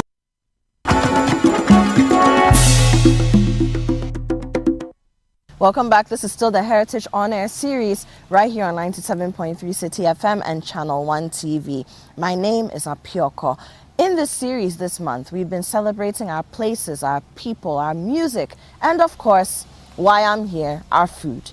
And today, my guests and I are having a conversation about food as business and heritage tourism. Before we went on the break, Madam Bella Ahu, who is here with me today, and she's a CEO of Traffics, spoke a lot about business, what we should be thinking about if we want to continue to preserve the heritage of our foods. We need to be thinking business, we need to be thinking customer service. We also need to be thinking about how to deliberately, consciously export our foods. So, Auntie Bella, before we went on the break, we spoke about Gary. You mentioned that Gary photo you strongly believe should be on our flights, flights leaving from Ghana. Yes. So the authorities that be, the powers that be, need to be thinking about this, advocating to get foods like, yes, jollof is there, but Gary photo, which is easily manageable for a flight, we should also be advocating for that. And then, of course, if we do get our own national carrier, that would also be easy. We don't have to go and negotiate with anybody. We decide that this is a food we want to put across to the world. Yes. Right. But I want us to talk a little bit about Gary itself, Auntie Bella. You mentioned that when people come to your restaurant, one of the highest selling meals, most popular, is a Gary photo, because it's moist, it's got the veggies around it, you know, people don't even realize, you don't, subconscious, you know you're eating Gary photo, but you don't think about the Gary when you're eating, you're just enjoying a meal. I think that we've really shortchanged Gary. Yes, I agree with you. Yeah. So let's talk a little bit about that. Yes, as we all know, Gary is from cassava, grated, squeezed, and dried and made into Gary. I don't know why we've shortchanged it, because it's one thing that keeps for long. I haven't seen Gary going off, unless probably it can only be flat. Yeah, and if you allow air to go in. And I don't know why we think it's one of the lowest thing. But for me, Gary is one of the things that can take over a lot of things. Come to Traffics and have fried Gary, like we have fried rice. You wouldn't know it's Gary. So you stir fry it. You stir fry it with beef, with fish, with chicken, whatever. That makes fried rice. But that's similar to what the Brazilians do with their farofa, which is their Gary. Yes. Precisely. You know, so we can do things that with our own spices and everything. With our own spices. You stir fry and with your veggies around it, just like you mix in your spring onions in the fried rice. You mix the same. You are just replacing the rice with Gary, and you will love it. So Gary is something that is valuable. I was told somebody was preparing, you know, agbelekaklu is from cassava itself. And somebody told me a woman is using just the Gary. And so I decided to go visit. To my surprise, she only added water with slices of onions. And so instead of going through the whole process of processing the cassava, grating it, as we do for the agbelikaklo. For those who don't know, agbelikaklo is a cassava snack. You know, very popular. We eat it with the hard slices of the hard coconut. You know, or banchikaklo, as the Akans will say. So you are saying that this lady has taken just the Gary. Just the Gary. Added water. And onions, well spiced. And it's difficult to differentiate that Belekaklo that we know from what she's doing. I was surprised. I thought she was going to be scared of teaching. But she said, no, come and learn it. Maybe I also learned something from you. And it was amazing. The taste and everything is just It's just. Auntie Bella, you have to come and teach us how to do this one. You have to learn how to do this. No, because it's interesting. Very interesting. And agbilikaklo is one of those things that, you know, at the back of our minds, it's difficult to prepare. Yes. It takes but she has time. left all the difficult processes and taken the product itself and made it into agbilikaklo. I love it. And it's very interesting. So, and she does it in a way that if you are watching her, it's amazing. It's amazing. Is this gari changed into this? And after that, she put it in a plate, put the hard coconut and granules by it. Auntie Bella, this is your snack. And it's amazing. So there is a lot of our things that we've inherited. There's a lot to preserve. So this agbilikaklo, if it's well packaged, you can imagine the kind of snacks it will be and how it can travel.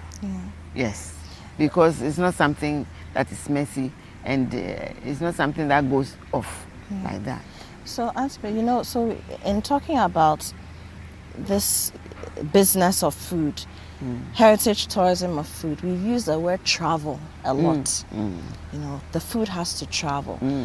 But sometimes it may not just be the food, but the concept of the food. Yes. So I want to ask, I mean, abroad, there are cookbooks. And now we have some Ghanaians also writing some cookbooks. And there are some notable ones, Serving Ghana by Dr. Bonzi Simpson, a few. But how important, and maybe it's not important at all, it's a question that I'm throwing to you, but do you think that's necessary for us to start writing cookbooks? It's very, very necessary. In fact, the late Flair has done a lot of work on that together with myself. And we're actually coming out with an interesting cookbook of our own.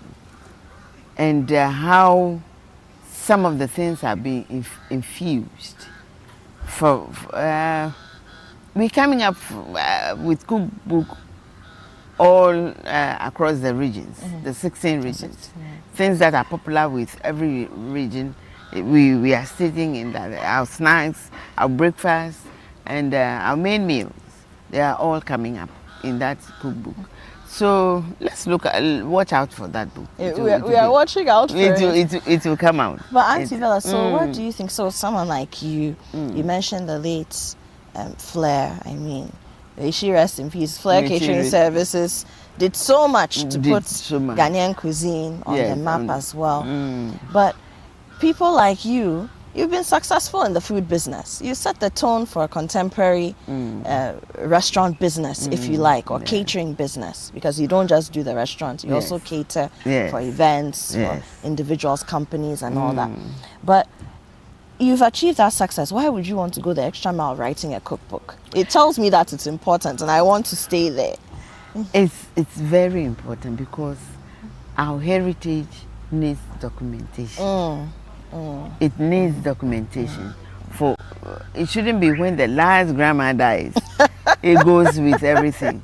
Those behind should know how these things are done and even improve, progressively improve. It's still authentic, every ingredient is intact, but presented or modernized to the current times. Is very necessary. That's preservation of our heritage. Very memorable things that you can think of are preserved. I clearly remember the smell of pamno soup Christmas time with the akuko besan. If you're passing under somebody's house, you can straight of all tell that really it's Christmas and some chicken is in trouble. And you smell the akuko besan.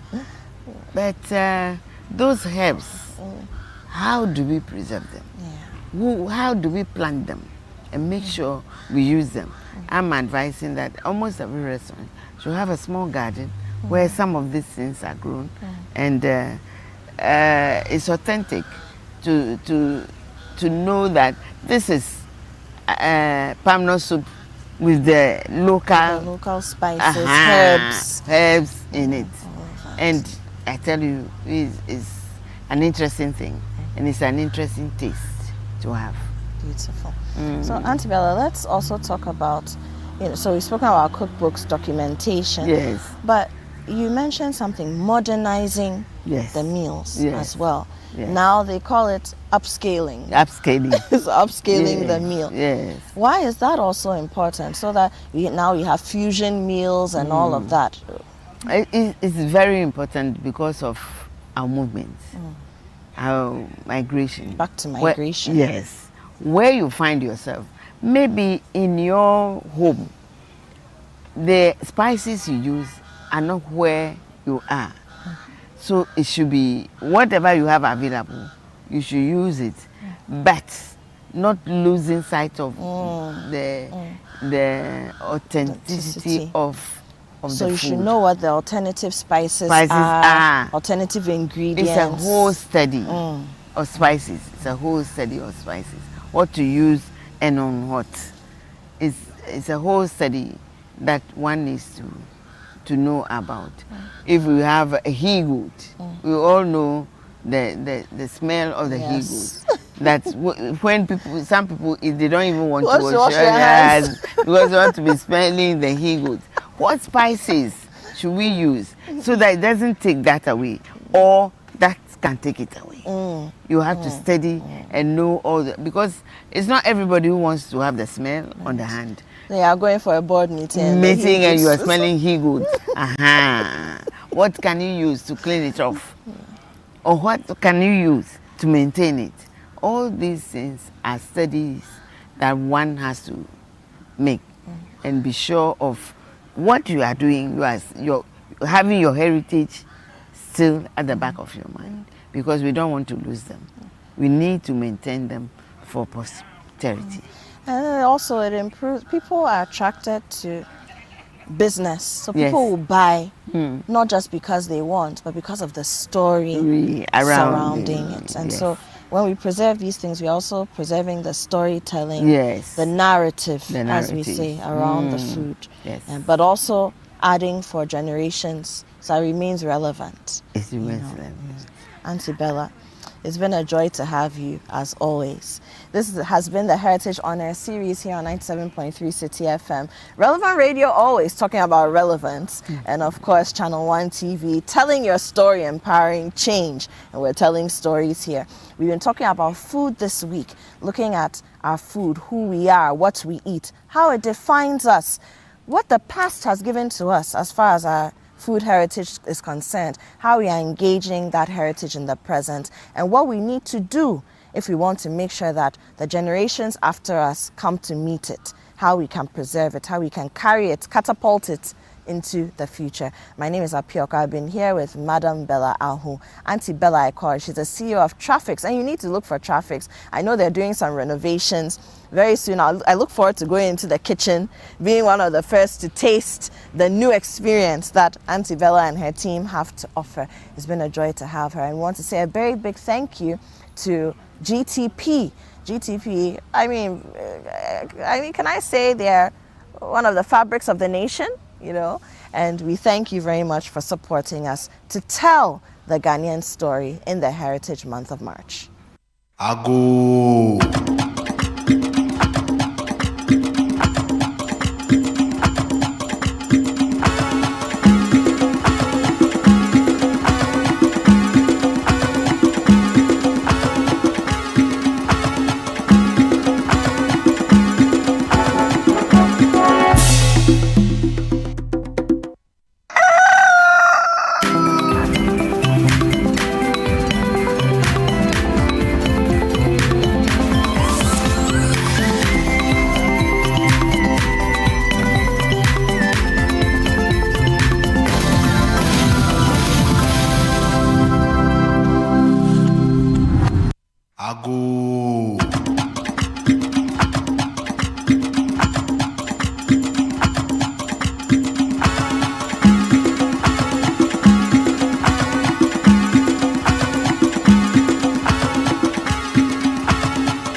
All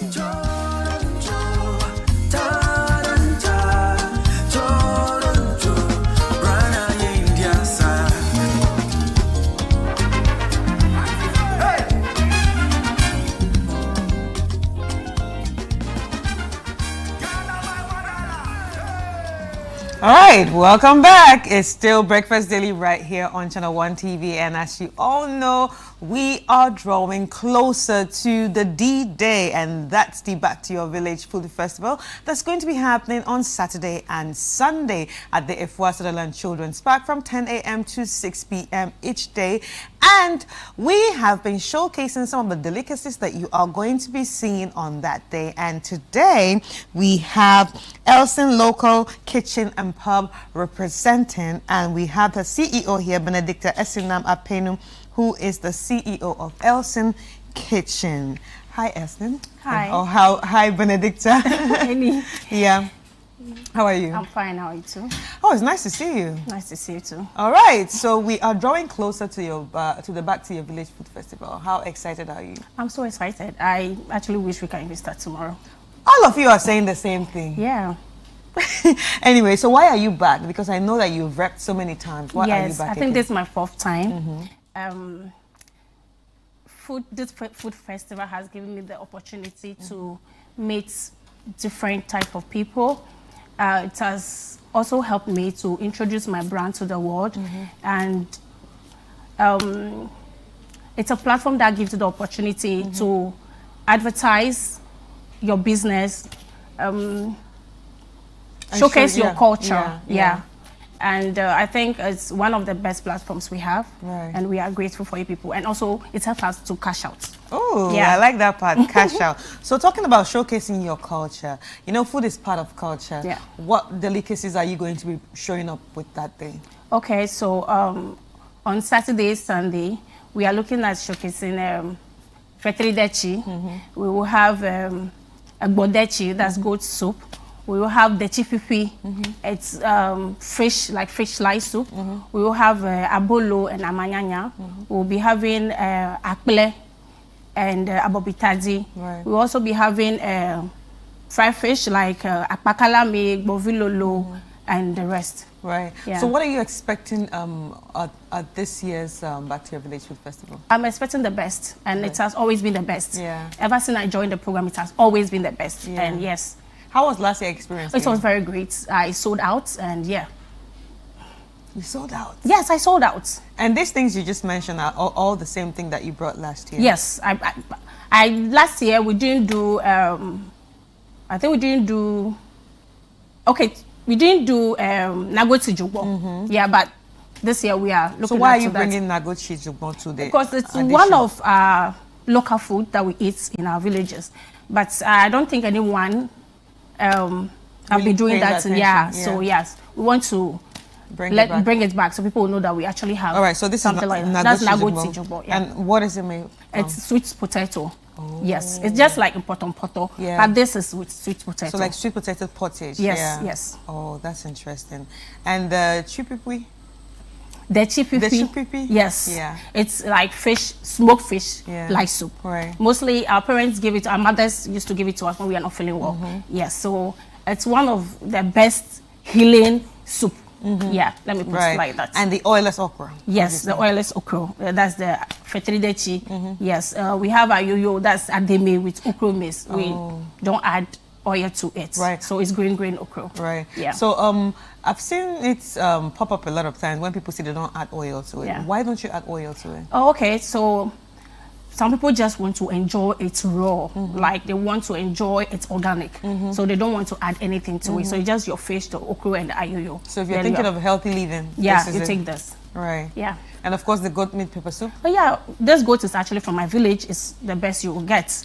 Yeah. So goat pepper soup, you can't go wrong with it. Right. That's interesting. And I also see that you have some contumely, right? Yeah, that's amanyanya. Amanyanya. Yeah, bomanyanya. Oh, this boma. Yeah, this is not no. The contumely, right? This is boma. Yes, this is boma. African spinach. Okay, yeah. I like it. That's interesting. And of course, abolo. That's abolo. And a variety of fishes. We have the akpakalami, right? The bovilolo, the abobi kalami, and then the bolu kalami. Okay. And the akpa kalami is actually from my hometown. So you get everything from your hometown? Yes, the akpa kalami is from Koko. So why is it important for you to get things from your hometown? Because I want to give people what we grew up eating. And since I can get it from there, I know I'm getting it from the right source. Wow. Yeah.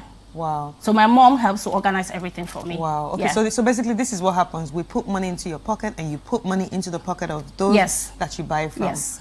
That's interesting. That's interesting. So that's why we're always advocating that you should buy made in Ghana food. Do you understand? Yeah. You get to feed the right people.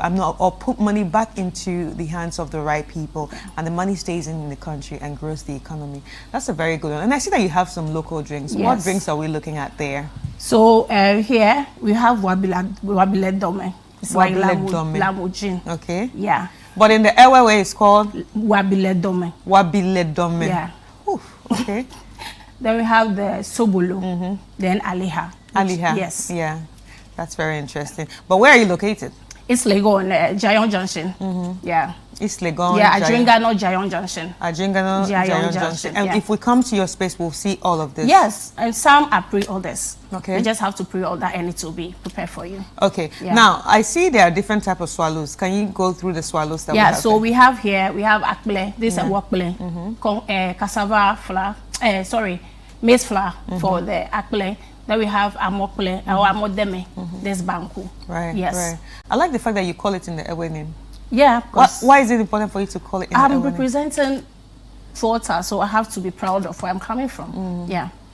And okay, I've already asked that question. That if I come to your place, I'll see all this. Yeah. But on the Back to Your Village Food Festival, is it the same thing that you're going to be bringing, or there will be surprises? There will be surprises. We'll bring this, but there will be surprises. And they're all from the south. Yes. Okay. Anyway, let us taste what you have here, and and we'll continue this conversation. So, what are you going to start with? So, if I come to your house naturally, what would you want to give me first? I think I would like you to try the goat pepper soup. Okay. Yeah.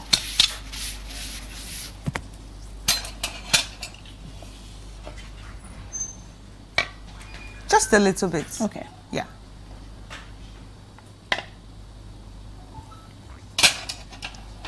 So while you're serving, I would like to ask you, what was your highest moment at the last Back to Your Village Food Festival? I think the feedback from customers were so great, and also people seeing us prepare the food there.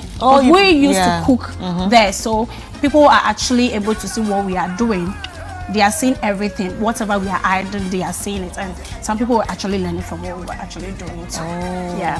So you've gotten some customers. Have you retained those customers? A lot. I met a lot of great personalities through this program. A lot. Like, there was this particular woman, Mom Doreen. She has become like a godmother to me because of this program. And anytime she's in Accra, she always order food for her family. And a lot of people have been coming in, calling for food, and others keep coming from this program. All right. So if there's anybody watching right now, and the person might be regretting not to have signed up, what would you tell the person? You cannot just sit in your homes this weekend. Yeah. You have to come out and be part of the fun. And it's all about our culture, our tradition.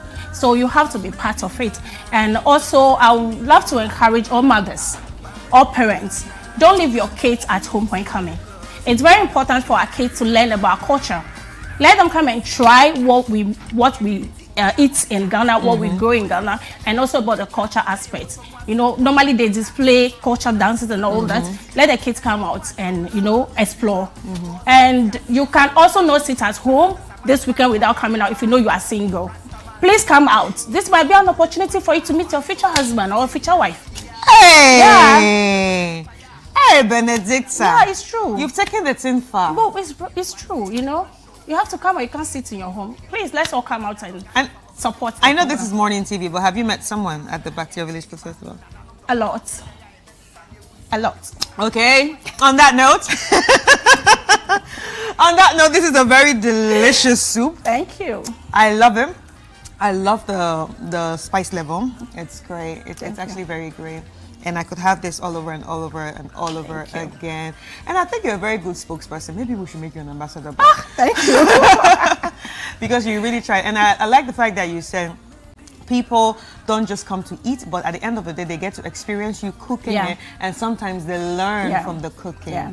Very, very, very good and very, very interesting. But it's good that you've invited anybody. But before I let you go, if you have a number, would you like to share, or apart from, you know, telling people your address, is there a number to reach out to you? Yeah, there's a number to reach out to. We have 0544 390 780. 0544 390 780. Thank you. All right. Thank you so much, Benedicta. Welcome. Benedicta, the CEO of Elson Kitchen, and she's going to be repping live there. This goat pepper soup is great. No, this goat soup. She didn't say pepper soup. This goat soup is so great. I'm enjoying it, and I wish Philip was here to also enjoy some of these delicacies. But of course, I will be tasting everything, but not on camera. So that's why it's time for me to say bye-bye to each and every one of you. But I'd like to remind you that it's just Saturday and Sunday at 10 a.m. to 6 p.m. each day. You definitely do not want to miss it. It's at the Efwa Sutherland Children's Park, the Back to Your Village Food Festival 2026. Want to say a very big thank you to our sponsors, EcoBank, Didishito, Genome, Munchies, Everpack, and MPA. Thank you so much. Thank you. We really appreciate you, and see you on Saturday and Sunday. We'll take a quick break and the show continues. Ooh.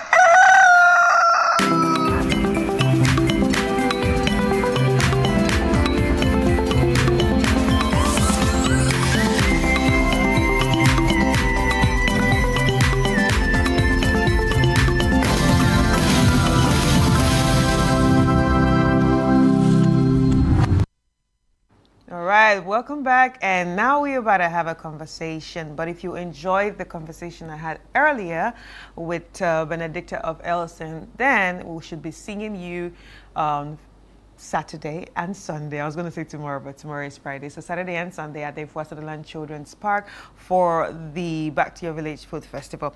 Now, on to other things. We're about to have another conversation, and this conversation is themed Canifest. Mr. and Miss GIS. Canifest, Mr. and Miss GIS.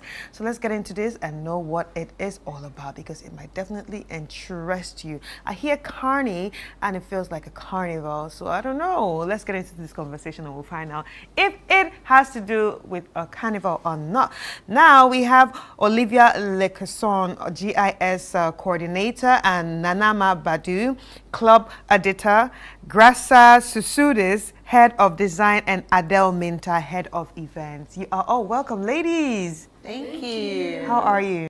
We're good, thank you. How are you? Oh, the energy is good. I'm fine, thank you. All right, so let's get straight into this conversation. The other day, students from GIS were here, and we had a great conversation about the play that you guys had at the National Theatre, and all this is all under your celebration. 70th anniversary. 70th anniversary Celebration. But anyway, how's that going? It's going good. It's going good. We've put a lot of work into our celebration. We're enjoying it's a mixture of school activities and regular work. So I think so far so good. Our musical was fantastic. It was our original play, and GIS is like we never stop. And up next we have Carnifest, again working with students, working with staff to be able to put together a fantastic event for our both internal and external stakeholders. All right. So, that's why we're here. So who do I ask here? Let me see. Head of events. Head of events. Adele. Hi. Adele, so tell us, what is Carnifest all about? Carnifest is a fun fair that we have at GIS annually. It is to raise funds for our annual yearbook, which we compile all the memories at GIS for that year. At Carnifest, we have food vendors, clothing vendors. So from 10 a.m. to 3 p.m. is our activities, where the haunted house, the beauty... The haunted house? Yes. Okay. There's a beauty room, arcade room, all sorts of different activities, and bouncy castle for kids as well. And then from 8 p.m. to 5 p.m. we have the car show, which we have different cars, which Grassa could tell you about. Yes, we have a few. We have the Bentley Bentayga, Tesla Cybertruck, and then the McLaren 720S, and many more. It's going to be a fun day. Yeah, it's going to be at GIS? Yes, please. And how excited are you about this? No, you want to continue. Okay, continue before we get to the excitement part. So after the car show, then we have Mr. and Miss GIS from 5 to 8 p.m., which is about our contestants showing GIS spirits. So we have 8 different contestants. Grassa is actually one of them. Ooh, okay. Yes. And then from 8 to 11 p.m. we have jams, where it's singing, dancing with your friends, just a good time. Right. So everybody should come to GIS. 8 to 11 p.m. Yes, please. Okay. All right. It sounds great. But who can actually attend? It's open to everyone, GIS students, visitors, anyone who's willing to come and have a good time. Right, right. All right, so let's talk to Grassa. You're head of designs. Designs of what?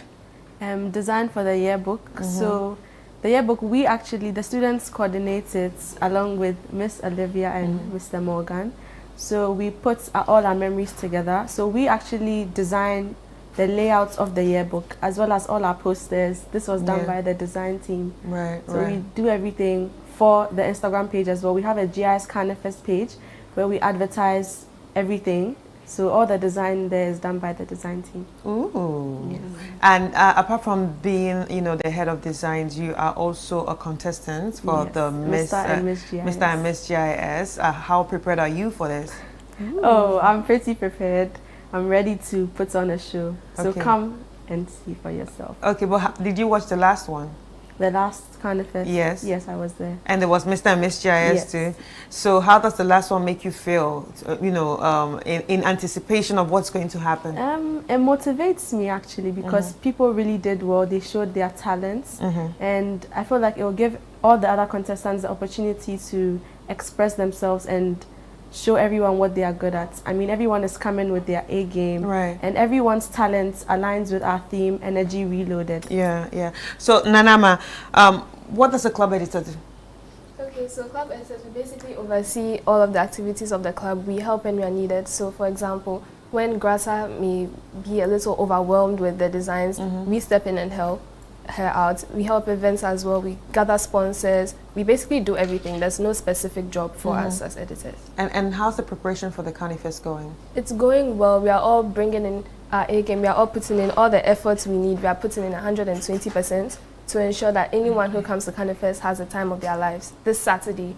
Is this Saturday? 10 to 11. 10 a.m. to 11 10 a.m. to 11 p.m. Yes, please. Wow. I'm excited for you. So to add to all that they're saying, it's student-led, student-driven. So it's Mr. Morgan and myself, we're constantly working with students because we want them to own this.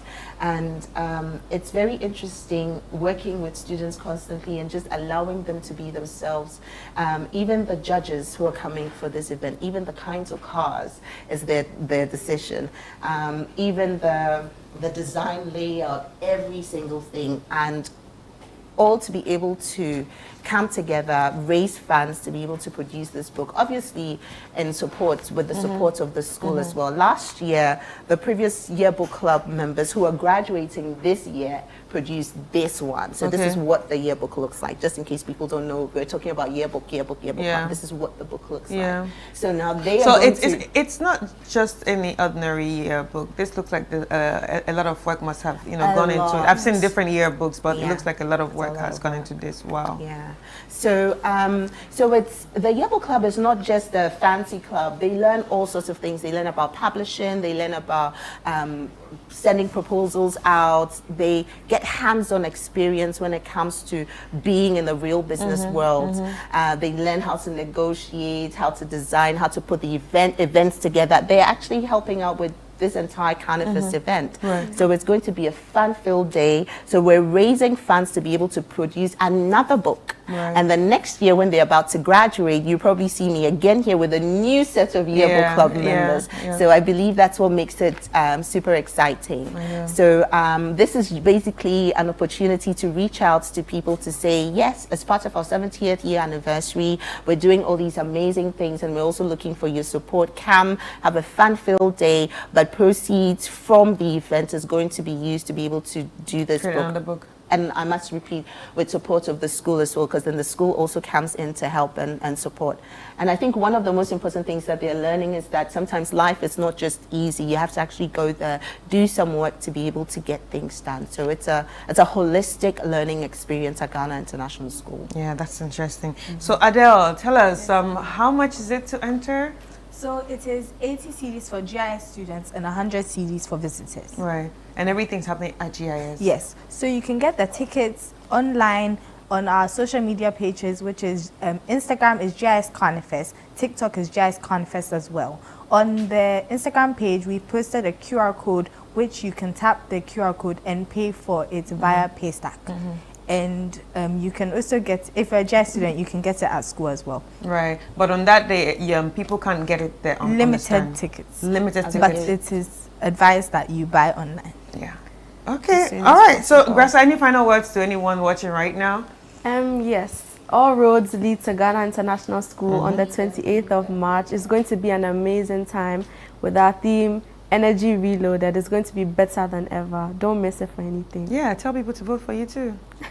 The judges actually. Oh, okay. Tell them to come and watch you. Yes. Please come and watch me. All right. So, Nanama, your final words. Okay, so this Saturday on the GIS Secondary School campus, Carnifex is happening from 10 a.m. to 11 p.m. Tickets for GIS students 80 CDs, for visitors is 100 CDs. There's so many activities, you will not be bored, so many vendors. So come bring your money, buy food, satisfy yourself, have a good time. All right, thank you so much. Thank you so much. And I hope to see you all there because I'll pass through. Yeah, All and right. it's a Saturday, so everybody should come, like they all said. Nobody should stay home, especially the bouncy castle people. But Saturdays, mothers, if you're bored, just bring your kids to Ghana International School for a fantastic and brilliant time. All right. Okay. Ladies and gentlemen, you've heard it. This Saturday at Ghana International School is all about Carnifex 2026. Mr. and Miss GIS. Want to say a very big thank you to Olivia Locoson, who's the GIS coordinator, Nanama Badu, club editor, Grasa Susudis, head of design, and Adele Minta, head of events. Thank you so much for coming through. Thank you for having us. Okay, let's take a quick break and we'll be back.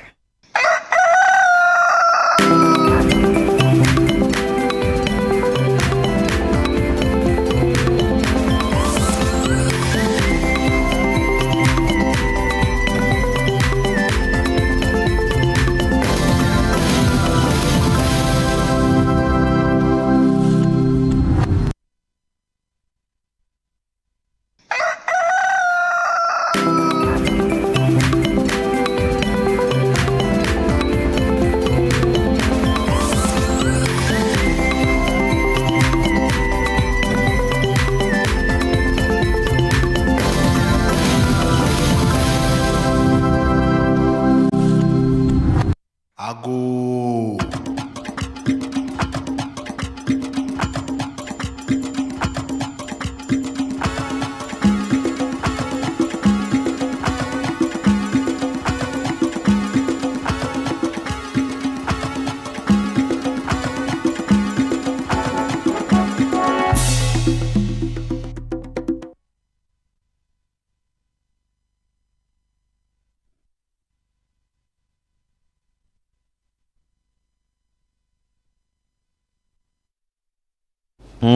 And welcome back here on Breakfast Daily on Channel 1 TV. That was an interesting one with the students there. I like the way they are very articulate. Yeah, they speak so well. Anyway, let's bring you in sports now. And we have Gabby of Fair in studio. Gabby, what's up? My man, you good? I'm good. I'm good. Is that Black Stars? And what's up? Yeah. The Black Stars are in action tomorrow. We are in action tomorrow because I'm a Ghanaian. You're a Ghanaian, or she's half Ghanaian Nigerian, but she still supports the Black Stars. So Yes, I have a jersey now. Oh, you have a jersey now. Thanks to Francis. Oh, really? Yes. You all in this house refused to give me a jersey. Francis gave me He a jersey. did. Yeah. So thanks to Francis and the sales team. It's a friendly game against Austria. Okay. Pre-World Cup friendlies, so 4 games that will be playing before the World Cup starts on June 11th. So we are playing tomorrow Austria first in Vienna. Yeah, it's a high-profile friendly, and Otuado is using this time to test the squad. You know, we've called some newbies into the squad. I think there are about 4.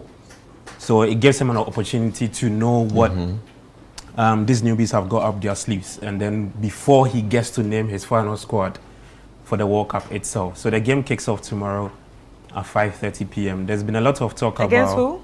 Austria. Okay. Austria, So do you think the Austrian team is ready for us?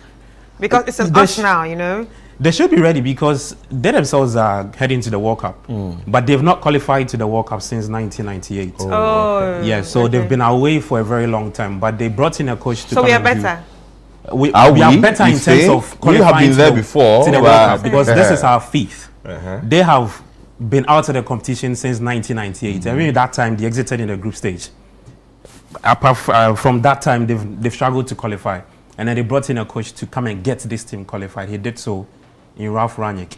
So it's a top test. I mean, he's actually been tagged as the brains behind German football. He's trained a lot of the coaches in Thomas Tuchel. What's the prediction? And Kudus is not part, right? Yeah, Kudus will miss that game because Why? of an injury he picked up. Okay. Yeah, but I think the core of the team is still around. Partey is there, Jiku is there, the goalkeeper. Antoine Semenyo, he's on everybody's I saw them lips. dancing kakalika. Yeah. Yeah, I think that would be the and dance, social media the dance content. at the World Cup. I think that would be because if you look at the launch of the new jersey, Jan was part of it, Black Sheriff and all of that. They were part of that launch, and that was a dance they used. That was a song they used to launch the jersey. So I'll not be surprised if we go to the World Cup and we score our first goal and maybe Kakalika is playing. Yeah, that will be played at the stadium.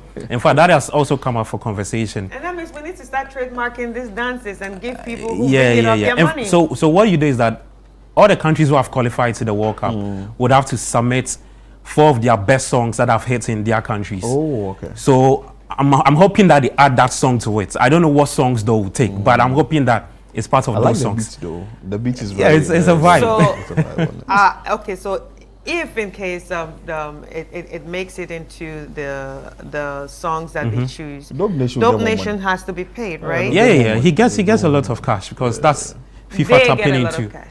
Well, that's FIFA tapping into whatever he's done, his craft and all of that, and also we get to showcase our culture, our dance, and whatever it is to the world. So let's see what would happen. But I think what's your prediction for the game? Yes. I'm not too. I think we would win. Okay. But I'm not too concerned about the results, though. I think it has to do with performance. Oh, okay. Yeah, that's what I'm looking out for. Okay. Especially with the newbies, right? Yeah, especially with the newbies, and especially with Kudus not part of the team. I just want to see how this team functions. And two players that I think people will be keeping tabs on. One is Antoine Semenyo because of his form at City, and because with the Black Stars, he's a different player. In 4 years, he has had 3 goals for the national team. Benjamin Asare is also the next player. A lot of people will be keeping tabs on. There's this whole submission of some people who believe that he's yet to come up against the big countries and all of that.